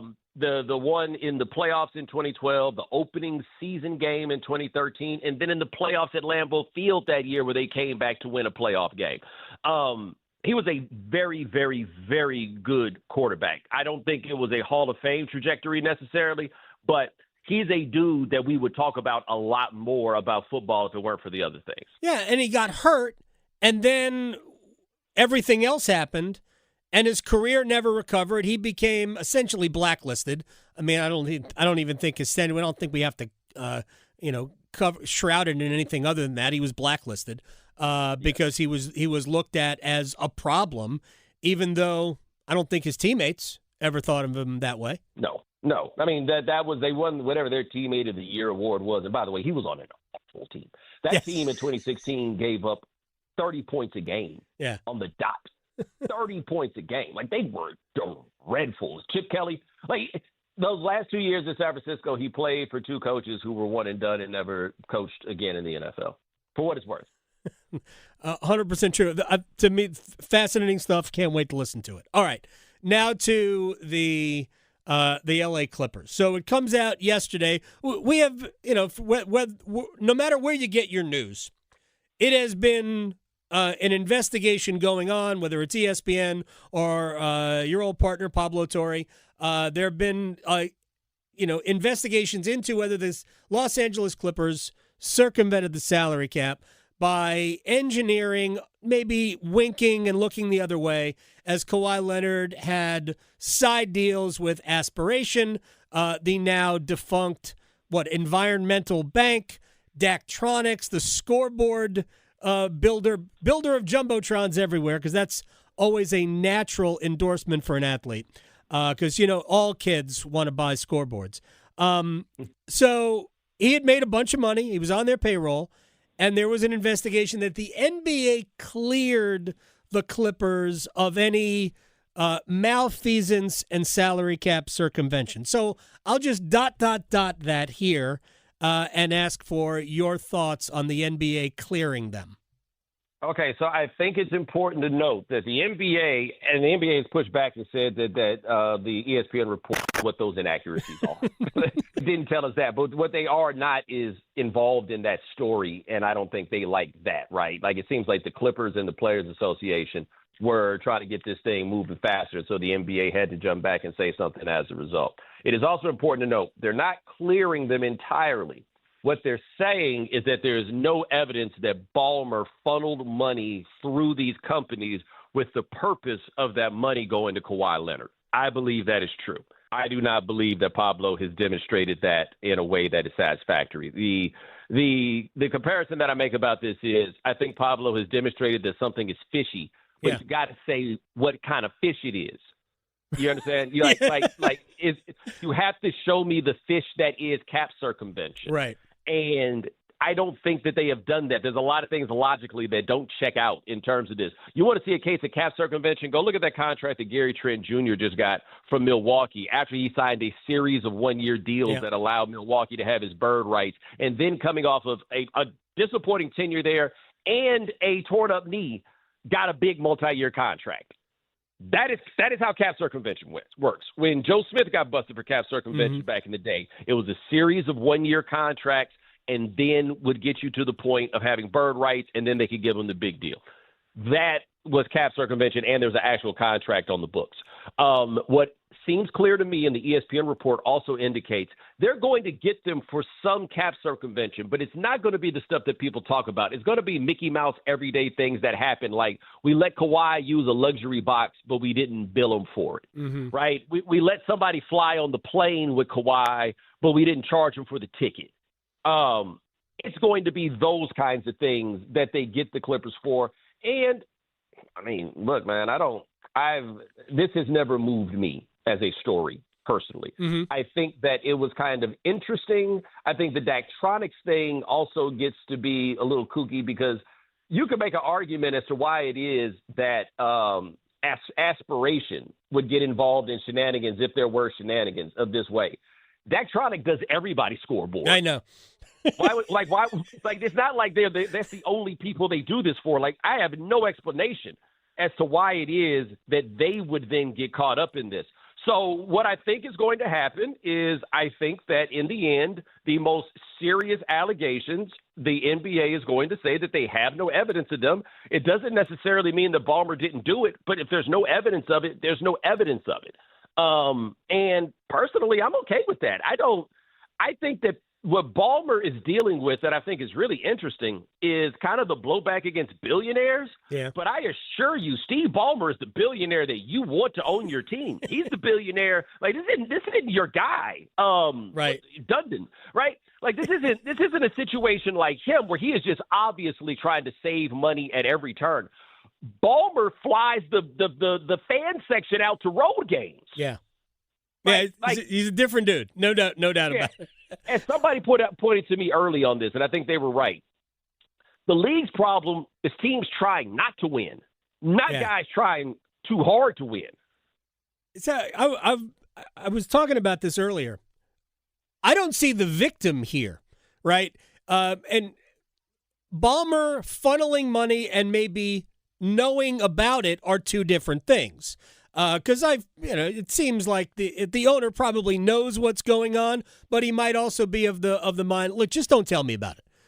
You do what you got to do, just don't tell me about it, which is going to remove him from responsibility here, which we can talk about that any way we want. But I don't see the real victim here, except maybe small market teams that don't that couldn't do things like this. But it does seem like if you have a corporate partner who is willing to help you out in this regard for a few other perks, they might be willing to do it. And they could be willing to do that in Oklahoma City as well as Los Angeles, in which case the playing field would be level. It does speak to the fact that there really is no such thing as a salary cap, which is a topic for another time.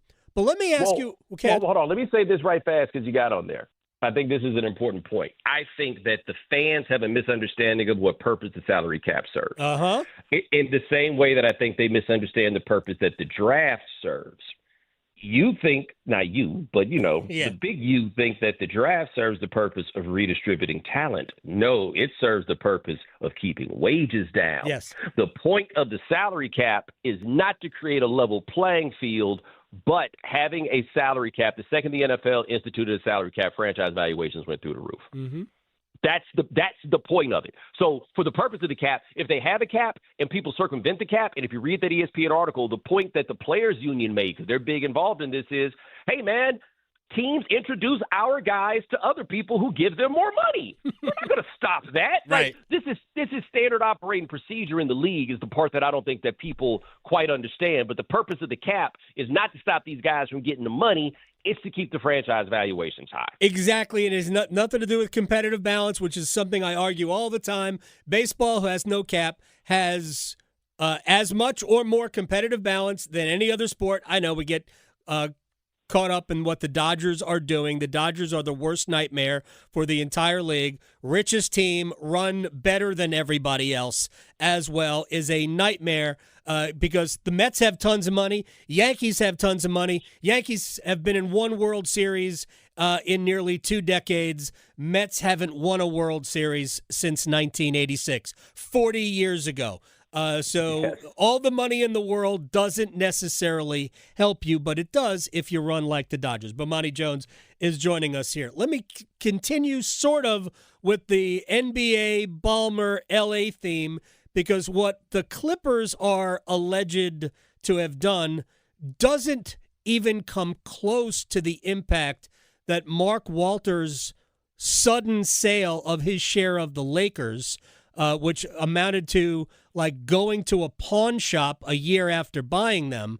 And he got great value. He basically turned a $2 billion profit in the span of a year. But he's been forced to do that. He looks like he's going to sell his shares in Chelsea, which is one of the biggest soccer clubs in the world. That might bleed over into the Dodgers as well. He's involved in motorsports. This could end up being a very, very big problem, not just for sports.